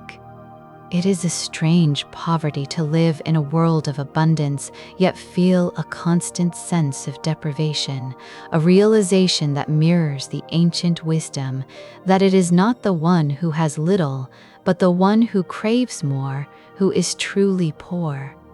This poverty is not measured in coins or possessions, but in the scarcity of the spirit, in the way a heart can be hollowed out by the constant pursuit of things that have no capacity to hold the weight of human meaning. When we look closely at the objects of our desire, we see that their shine is often a temporary luster, a brilliance that fades the very moment it enters the realm of the known and the possessed. The novelty of a thing is a fleeting guest, and as soon as it becomes a fixture of our existence, the mind, in its restless wanderings, turns its gaze toward the next absence, leaving a trail of beautiful things that have become mere clutter in the landscape of our consciousness. This cycle is the very essence of what the Buddha described when he spoke of the nature of suffering, noting that craving is the root of all dissatisfaction. To live in this state of constant wanting is to live in a state of constant mourning for the present moment, which is perpetually sacrificed on the altar of a future that never arrives in the way we have imagined it would. There is a quiet, subversive power in the recognition of sufficiency, a realization that peace is not something to be earned through a frantic accumulation of experiences, but is found in the cessation of the struggle to be elsewhere. Contentment is not the absence of desire in a clinical sense, but the presence of a profound appreciation for the wholeness of what is already here, the understanding that the current moment contains everything that is necessary for the experience of being. This does not mean a rejection of the world, but a shift in the way we relate to it. It is the difference between grasping at a handful of sand, which only serves to crush the grains between our fingers, and holding the sand with an open palm, allowing it to rest there without the need to possess it. When the mind stops its frantic searching, a different kind of clarity begins to emerge, one that does not require the constant stimulation of newness to feel alive.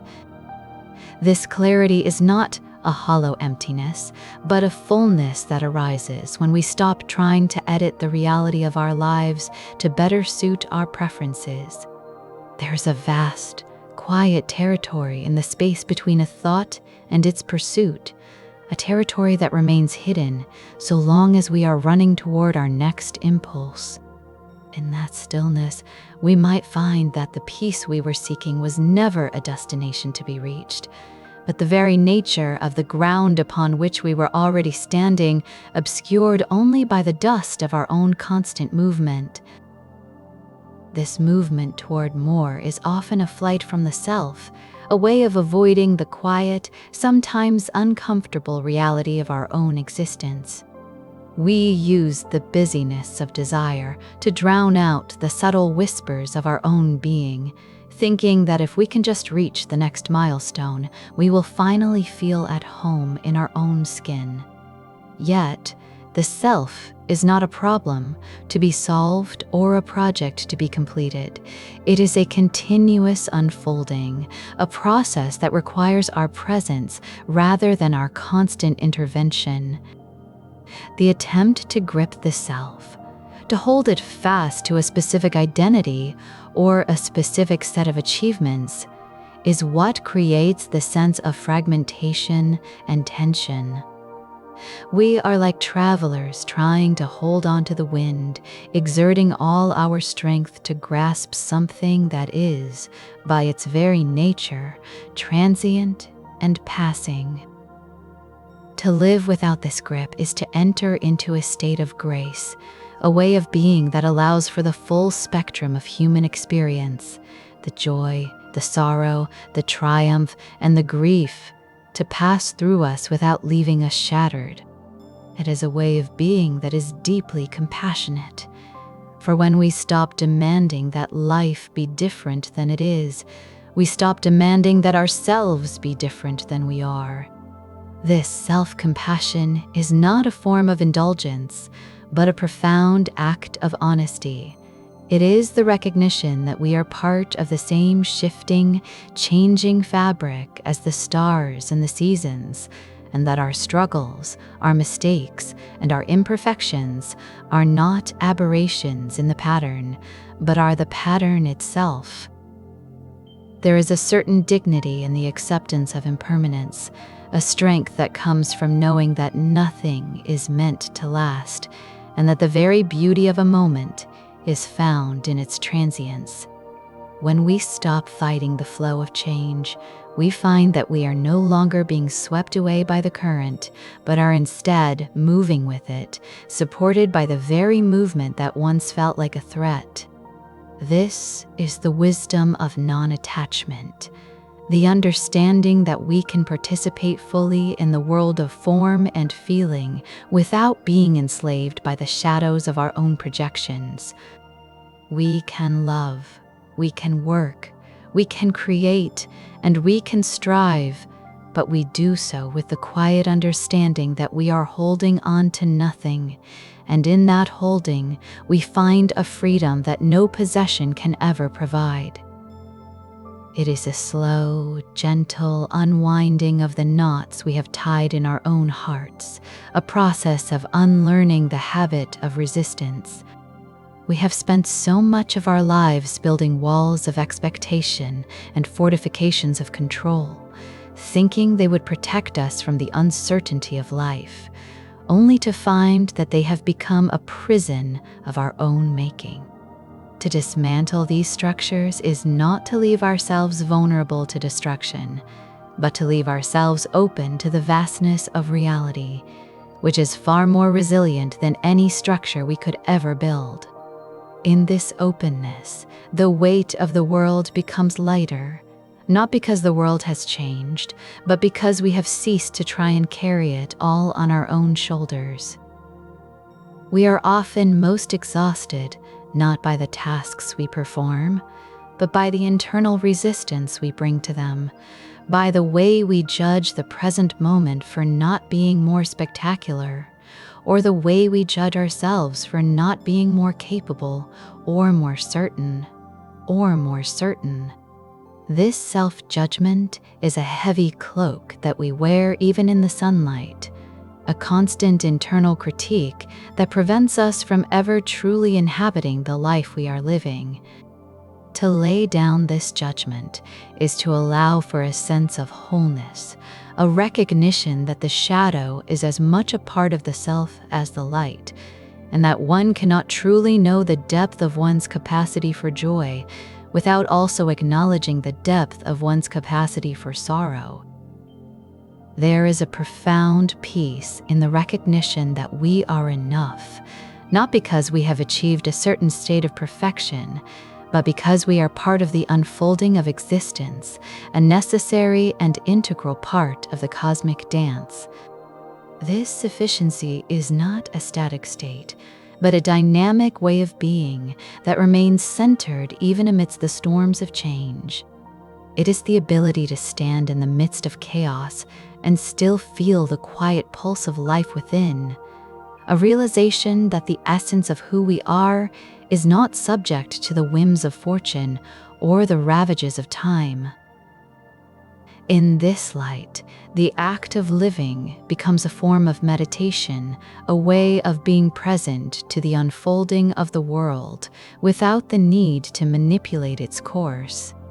We move through the world with a certain lightness of step, no longer burdened by the heavy luggage of unmet expectations or the frantic need to secure a future that is perpetually out of reach. We find that the most profound experiences are often the simplest ones. The way the light falls through a tree, the sensation of the air against the skin, the quiet resonance of a shared silence, and that these moments, when met with an open and unhurried heart, are more than enough to sustain us. This is the path of the observer, the one who watches the thoughts and the desires rise and fall like waves on an infinite ocean, without being swept away by their momentum. It is the realization that we are the sky, and the thoughts, the cravings, and the anxieties are merely the weather passing through us. The weather may be turbulent, it may be dark, it may be beautiful, but it is never the sky itself. To reside in that spaciousness, to identify with the vastness of the observer rather than the turbulence of the observed, is to find a sanctuary that no external circumstance can touch.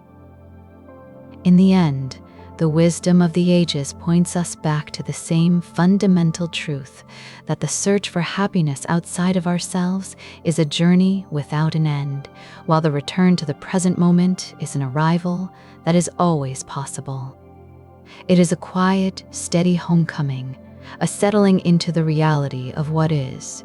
And in that settling, a profound and unshakable peace is found. We learn to hold the world with a gentle touch, to walk through life with a sense of grace, and to find in the simple act of being a richness that all the riches of the world could never bestow. The horizon of desire is a phantom, a shimmering line that recedes with every step taken toward it, promising a destination that does not exist in the geography of the human heart.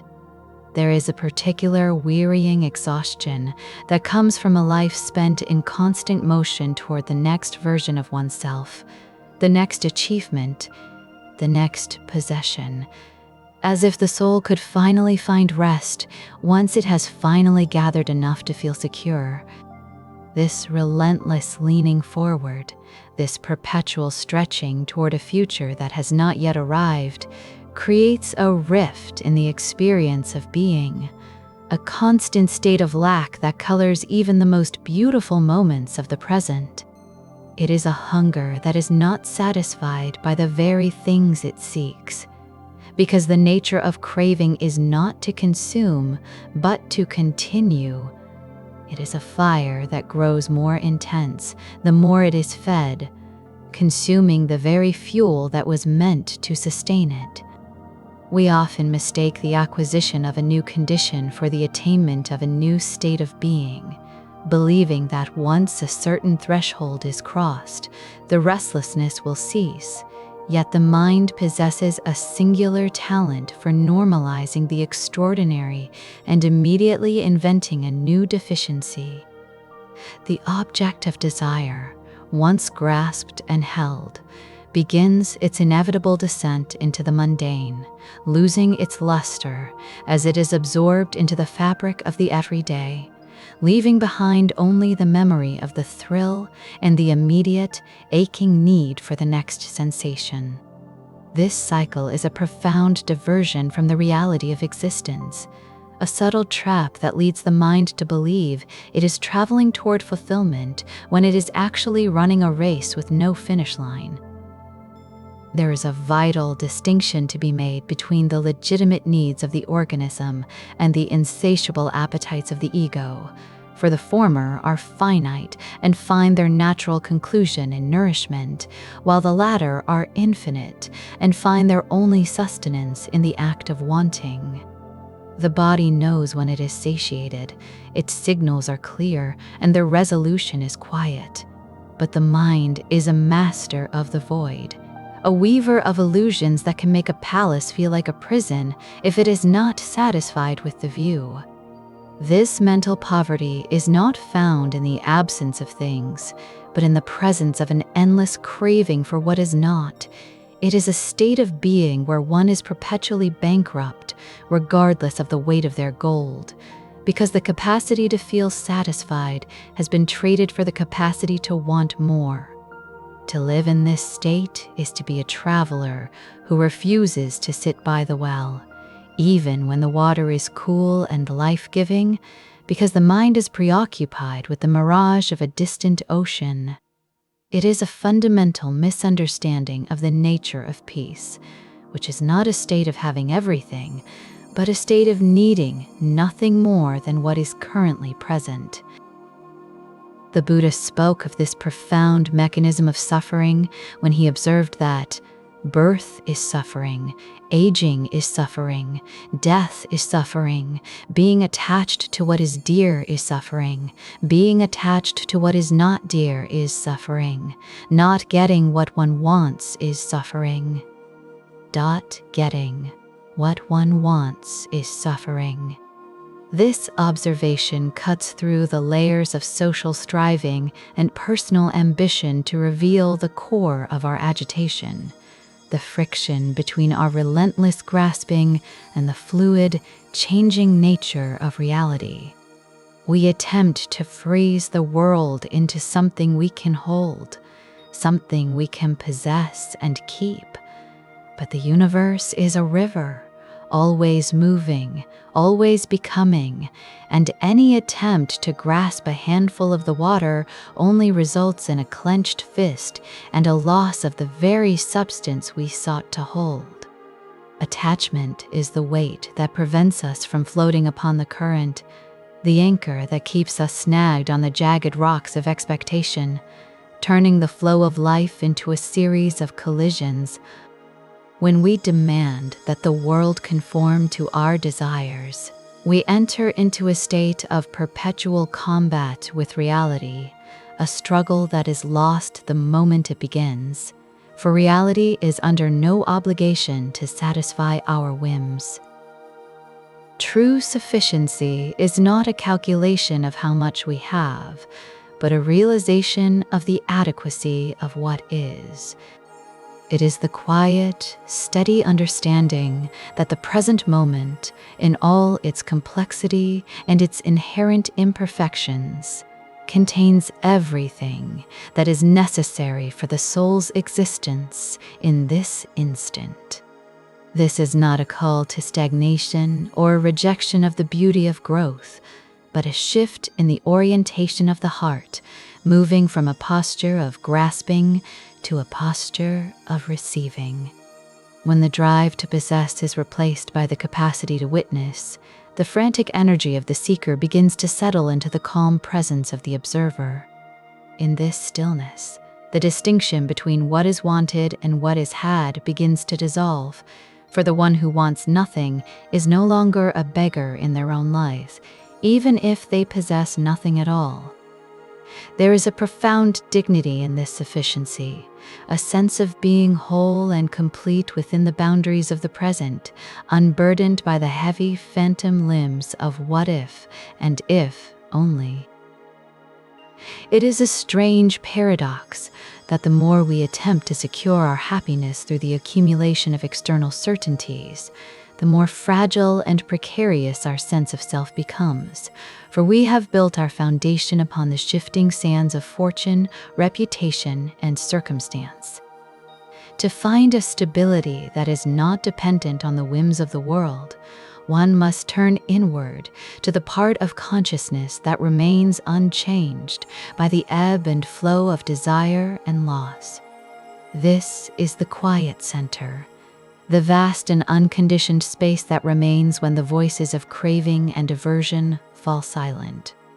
It is not a place to be constructed, but a reality to be recognized, a depth that is always present beneath the surface turbulence of the mind's constant striving.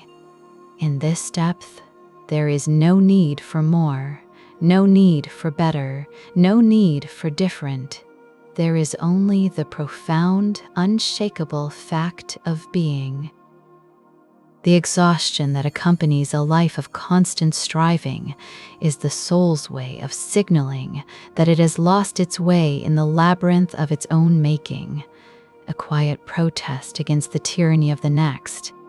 The mind's tendency to leapfrog over the actual, the living, and the tangible in favor of the imagined and the potential is a form of slow-motion disintegration, a gradual thinning of our connection to the substance of life. We become ghosts haunting our own lives, always looking past the person in the mirror toward the idealized version that exists only in the theater of our ambitions. This fragmentation of the self, divided between the reality of the now and the fantasy of the next, is the source of a deep, existential loneliness that no amount of distraction can soothe. We are lonely because we are never truly present with ourselves. We are always elsewhere, chasing a shadow that can never be caught. To find the peace of enough is to engage in a radical act of acceptance, a willingness to sit with the world as it presents itself, without the immediate impulse to edit, improve, or escape. It is to recognize that the dissatisfaction we feel is not a reflection of a deficiency in the world, but a reflection of the restlessness within the one who perceives it.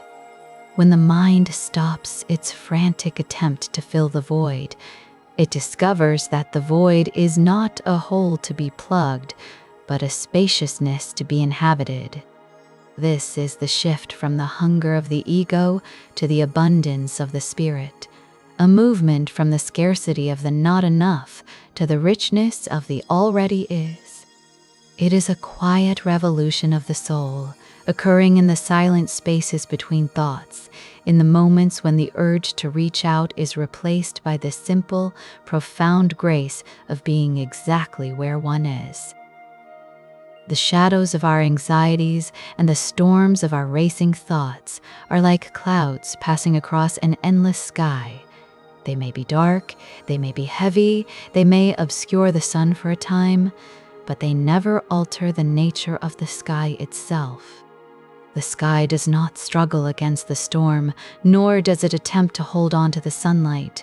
It simply provides the space for both to occur, remaining vast, clear, and untouched by the weather.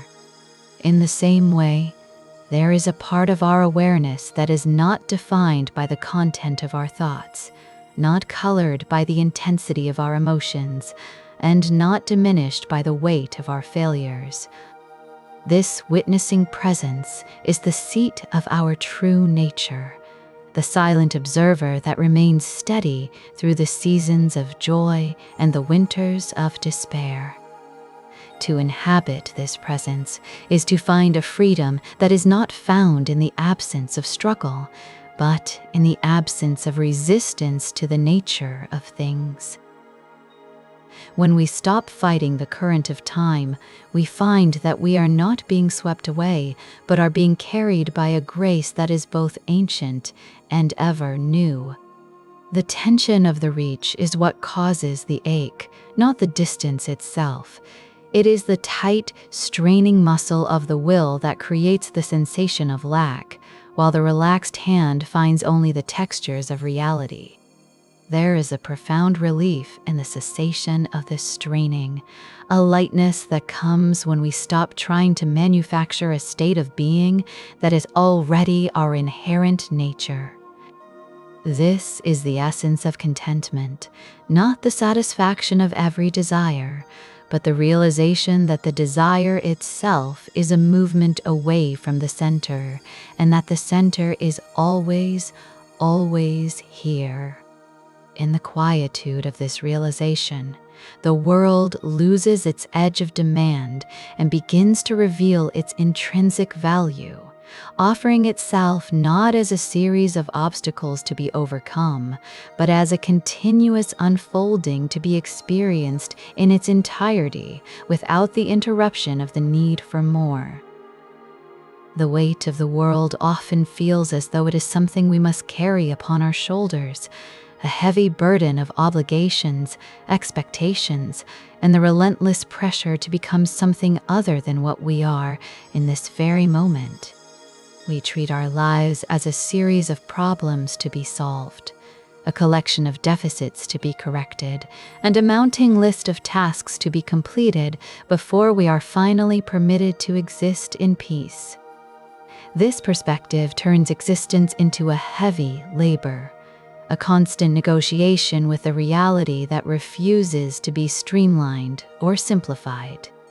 We forget that the struggle is often not with the world itself, but with our own internal resistance to the way things are unfolding.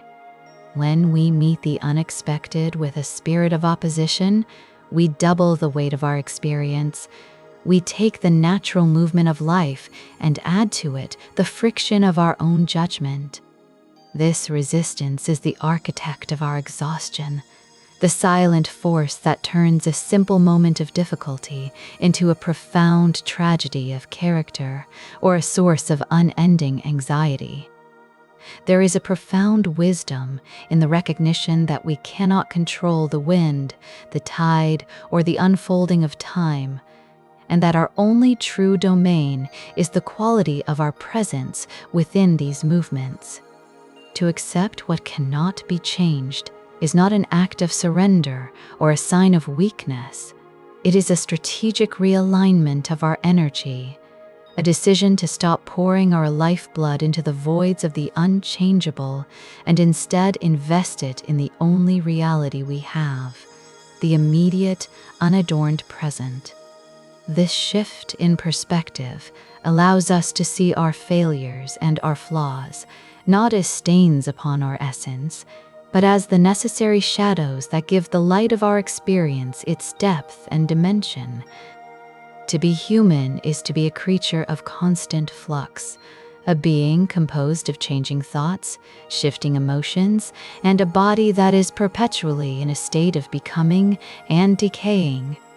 To demand permanence in a universe defined by impermanence is to demand the impossible. And to do so is to invite a lifetime of sorrow.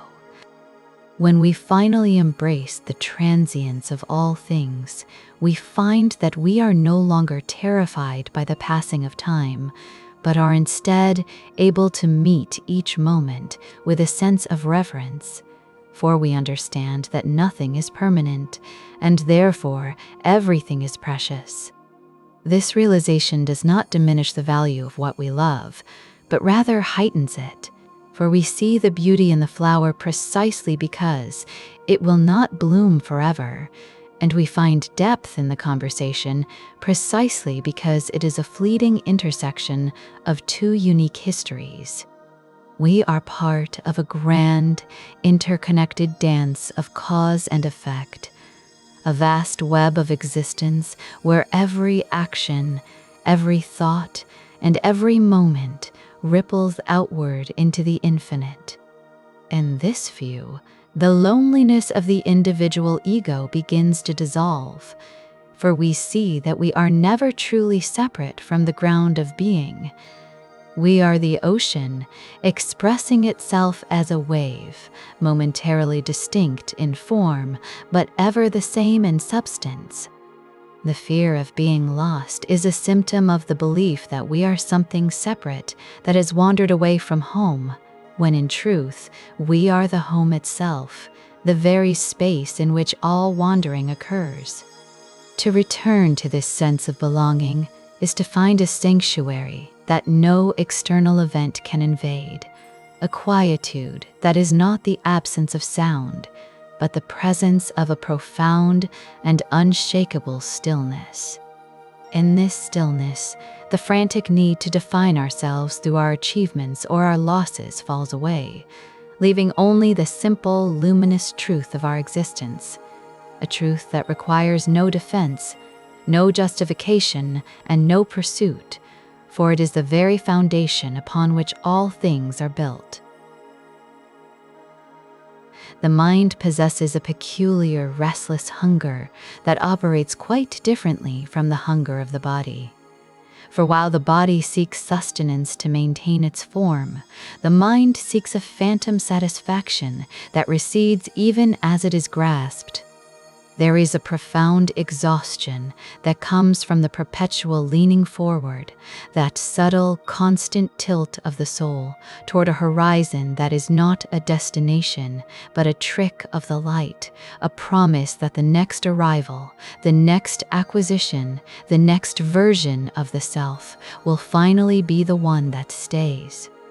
This pursuit is a cycle of endless acquisition and immediate evaporation, where the objects of desire lose their luster the moment they are possessed, leaving behind a vacuum that demands even more to fill the growing void. It is as if one were trying to quench thirst by swallowing salt, for each fulfillment only serves to heighten the capacity for wanting, expanding the boundaries of the ego so that the territory of what is not enough grows larger with every conquest. The Buddha spoke of this profound agitation when he observed that the mind is restless, flickering, and difficult to guard, noting how the craving for more is the very engine of the suffering that haunts the human experience. This craving is not merely a desire for things, but a deep-seated aversion to the present moment as it is. A refusal to inhabit the now, because the now is seen as insufficient, a mere stepping stone to a more perfect future. We mistake the accumulation of experiences for the accumulation of peace, yet peace is not a trophy to be won, or a state to be achieved through effort. It is the natural stillness that remains when the grasping hands are finally stilled. The weight of the world often feels heavy because we are carrying the weight of all the things we believe we should be, all the people we think we ought to have become, and all the possessions we believe will finally make us whole. There is a stark difference between the simple, honest needs of the physical being and the elaborate, labyrinthine desires of the intellect, which can construct entire heavens and hells out of nothing more than an idea of what might be. The body knows its limits. It knows the quiet sufficiency of warmth and nourishment. But the mind is a master of the infinite, capable of imagining 1,000 lifetimes of more, of better, of different, without ever feeling the grounded reality of what is actually present. This mental poverty is not found in the lack of external riches, but in the inability to find wealth within the current moment. For it is not the one who has little who is truly impoverished, but the one who craves more, for their lack is a perpetual state of being, an unfillable hole in the center of their existence. To crave is to live in a state of constant deficiency, a permanent mourning for the things that have not yet arrived, which turns the richness of life into a series of hollow precursors to a satisfaction that never truly comes. True sufficiency is found not in the expansion of what we possess, but in the contraction of what we require to feel complete, a turning inward toward a center that is already whole and does not need to be defended or improved. When the striving stops, there is a sudden, unexpected clarity that emerges from the absence of struggle, a realization that the peace we have been chasing is actually the very ground upon which we are standing. This is the quiet dignity of non-attachment, not a cold indifference to the beauty of the world, but a refusal to be enslaved by the transient nature of its forms, a way of moving through the world with an open hand rather than a clenched fist.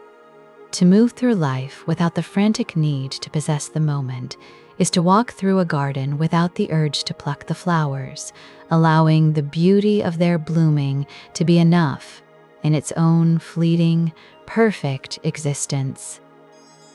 In this state of sufficiency, the distinction between the self and the world begins to soften, for the intense urgency of the ego, the part of us that must be special, must be right, must be seen, begins to lose its grip on the helm. The shadow of the self, with all its anxieties and its relentless drive for self-preservation, is revealed to be only a part of the vast, luminous whole, a passing cloud in a sky that remains unaffected by the weather. There is a profound relief in recognizing that we do not need to be the masters of every circumstance, that we are not responsible for the movement of the tides or the turning of the seasons, and that there is a deep, cosmic grace in simply being a part of the unfolding. This acceptance is not a surrender to defeat, but a surrender to reality, a recognition that the most significant part of being is not what we can control, but how we witness the unfolding of what is beyond our command. As the light of the day begins to wane and the world turns its face toward the quiet of the evening, there is a natural rhythm to the descent into stillness, a movement that requires no effort and asks for no justification. The shadows lengthen and the edges of things soften, as if the world itself is preparing to set aside its frantic activity and return to its essential, unadorned state. There is a grace in the way the day concludes, a sense that all the tensions and the labors, the triumphs and the tribulations are being gathered into the vast, silent embrace of the night. This is not a loss, but a folding back into the source, a return to the quietude that existed before the first thought arose and will exist long after the last one has passed. The darkness is not an absence, but a different kind of presence, a space for the soul to settle and for the frantic narratives of the mind to lose their momentum. In the stillness, the noise of the world recedes, leaving behind only the profound, rhythmic pulse of existence, a steady and unhurried cadence that speaks of a peace that is always present, even when it is obscured by the clamor of the ego. The weight of the day's striving begins to feel distant and inconsequential, like the echoes of a conversation heard from another room, as the focus shifts from the doing to the being, from the achieving to the simply witnessing. There is a profound peace in this ending, a recognition that the work of the day is complete, not because every task has been finished, but because the time for doing has naturally reached its conclusion. The world rests in its own nature, and in that resting there is a quietude that is both ancient and new, a stillness that is the very essence of the universe itself. To witness this transition is to understand that all things move toward a point of rest, that every movement is a prelude to a stillness, and that the end of one cycle is merely the quiet preparation for the beginning of another. There is no need to hold on to the light, for the dark is a gentle companion, and there is no need to fear the silence, for the silence is the language of the infinite. In the quietude of the turning world, there is a sense of profound wholeness, a feeling that everything that has happened and everything that is to happen is held within a vast, unshakable peace that remains untouched by the passing of the hours. The stillness that follows the cessation of movement is not a hollow silence, but a profound presence, a density of being that feels as substantial as the air itself. It is in this quietude that the boundaries of the individual self begin to feel less like walls and more like porous membranes, allowing the vastness of the external world to seep into the interior landscape. When the frantic demands of the intellect have been silenced, the mind no longer struggles to categorize and judge, but instead begins to reflect the world like a still pool of water, mirroring the stars and the slow movement of the clouds without distorting them through the lens of personal desire. This reflection is the highest form of understanding, for it does not seek to change what is seen, but simply to witness it in its unadorned glory. There is a certain dignity in this witnessing, a quiet strength that comes from the refusal to be a combatant in the struggle for control. We spend so much of our lives attempting to impose our will upon the flow of time, trying to anchor ourselves in a world that is defined by its very transience. Yet the most profound stability is found in the very act of yielding to the current. To yield is not to be passive, but to be in alignment with the natural law, to move with the rhythm of change rather than against it, acknowledging that the only constant is the process of becoming. This realization brings a profound sense of lightness, as if the heavy armor of the ego, the constant need to defend one's position, to prove one's worth, to maintain one's image, has been laid aside at the threshold of the evening. This armor is heavy and exhausting to wear, for it requires constant vigilance and an unending supply of energy to keep the cracks from showing. But in the stillness, it becomes unnecessary. The truth does not require defense, and the essence of being does not require a reputation. As the shadows continue their slow, inevitable creep across the landscape, the distinction between the seen and the unseen begins to dissolve, and the world takes on a quality of mystery that is not frightening, but rather deeply comforting. It is the mystery of being part of something much larger than the narrow confines of a single life, a participation in a cosmic dance that has been playing out since the dawn of time and will continue long after we have departed from the stage. There is a sacredness in this dissolution, a sense that we are being invited to return to a state of primordial simplicity, where the complications of thought and the anxieties of the future no longer hold dominion. The weight of identity, with all its triumphs and its failures, begins to feel like a garment that can be folded and set aside, leaving only the core of awareness, the quiet observer that remains constant through every season of existence. This observer does not judge the light or the dark, does not cling to the joy or turn away from the sorrow. It simply remains, a steady point of consciousness in the midst of the swirling currents of experience. In this state of pure witnessing, there is a realization that the suffering we so deeply fear is often not the experience itself, but our resistance to it, our insistence that things be different than they are.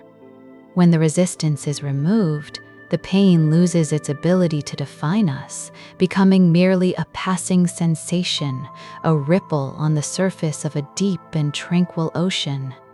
The ocean remains, vast and unfathomable, even as the ripples rise and fall, even as the storms rage upon the surface, for the depth is characterized by a stillness that the surface can never touch. This depth is within us, a reservoir of peace that is always accessible, even if it is only momentarily glimpsed through the clearing of the mental clouds. As the night deepens, the world seems to draw inward, the external activity of the sun and the wind and the voices of men settling into a profound velvet quietude. The darkness is not a void to be feared, but a container, a space of infinite possibility that holds all the potential of the next day without the need to manifest it immediately. There is a profound grace in this waiting, a sense that the universe itself is taking a long, slow breath, a pause in the music of existence that allows the echoes of the past to fade and the anticipation of the future to settle. In this pause, there is no urgency, no need to plan or to prepare, for the night is a time of being, not of doing. The very concept of time begins to lose its grip as the linear progression of hours and minutes gives way to the cyclical, eternal rhythm of the cosmos. We are held in this rhythm, part of the great ebb and flow of energy that defines all life, moving from the light into the shadow, and from the shadow back into the light, in an unending cycle of renewal and rest.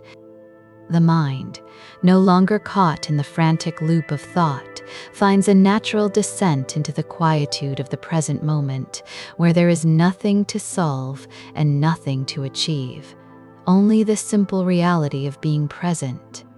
This presence is not a task to be performed, but a state of being that is revealed when the distractions are stripped away, a clarity that emerges like the moon from behind a veil of clouds. The world becomes a place of quiet wonder, where even the most mundane object can be seen in its essential beauty, a testament to the intricate and beautiful complexity of existence. The silence is not a lack of sound, but a fullness of being, a presence so complete that it requires no words to express its depth. In this profound stillness, the soul finds its natural home, a place of unshakable peace that is independent of the circumstances of the world. The day has reached its natural conclusion, and with it, the striving and the struggle have reached their own quiet end, leaving behind only the vast, silent continuity of existence. There is a profound sense of completion in this rest, a feeling that all is as it should be, that the movement of the world has found its center, and that the quietude of the night is the most honest expression of the truth. The stars, in their distant and silent majesty, seem to echo this sense of cosmic order, their steady light a reminder of the enduring nature of the whole. The darkness is a gentle shroud, a soft and welcoming embrace that invites the spirit to settle into its own essential nature, away from the clamor and the heat of the day. In this deep and unhurried peace, there is a sense that all is well, that the cycle is complete, and that the stillness is the ultimate reality from which all things arise and to which all things eventually return.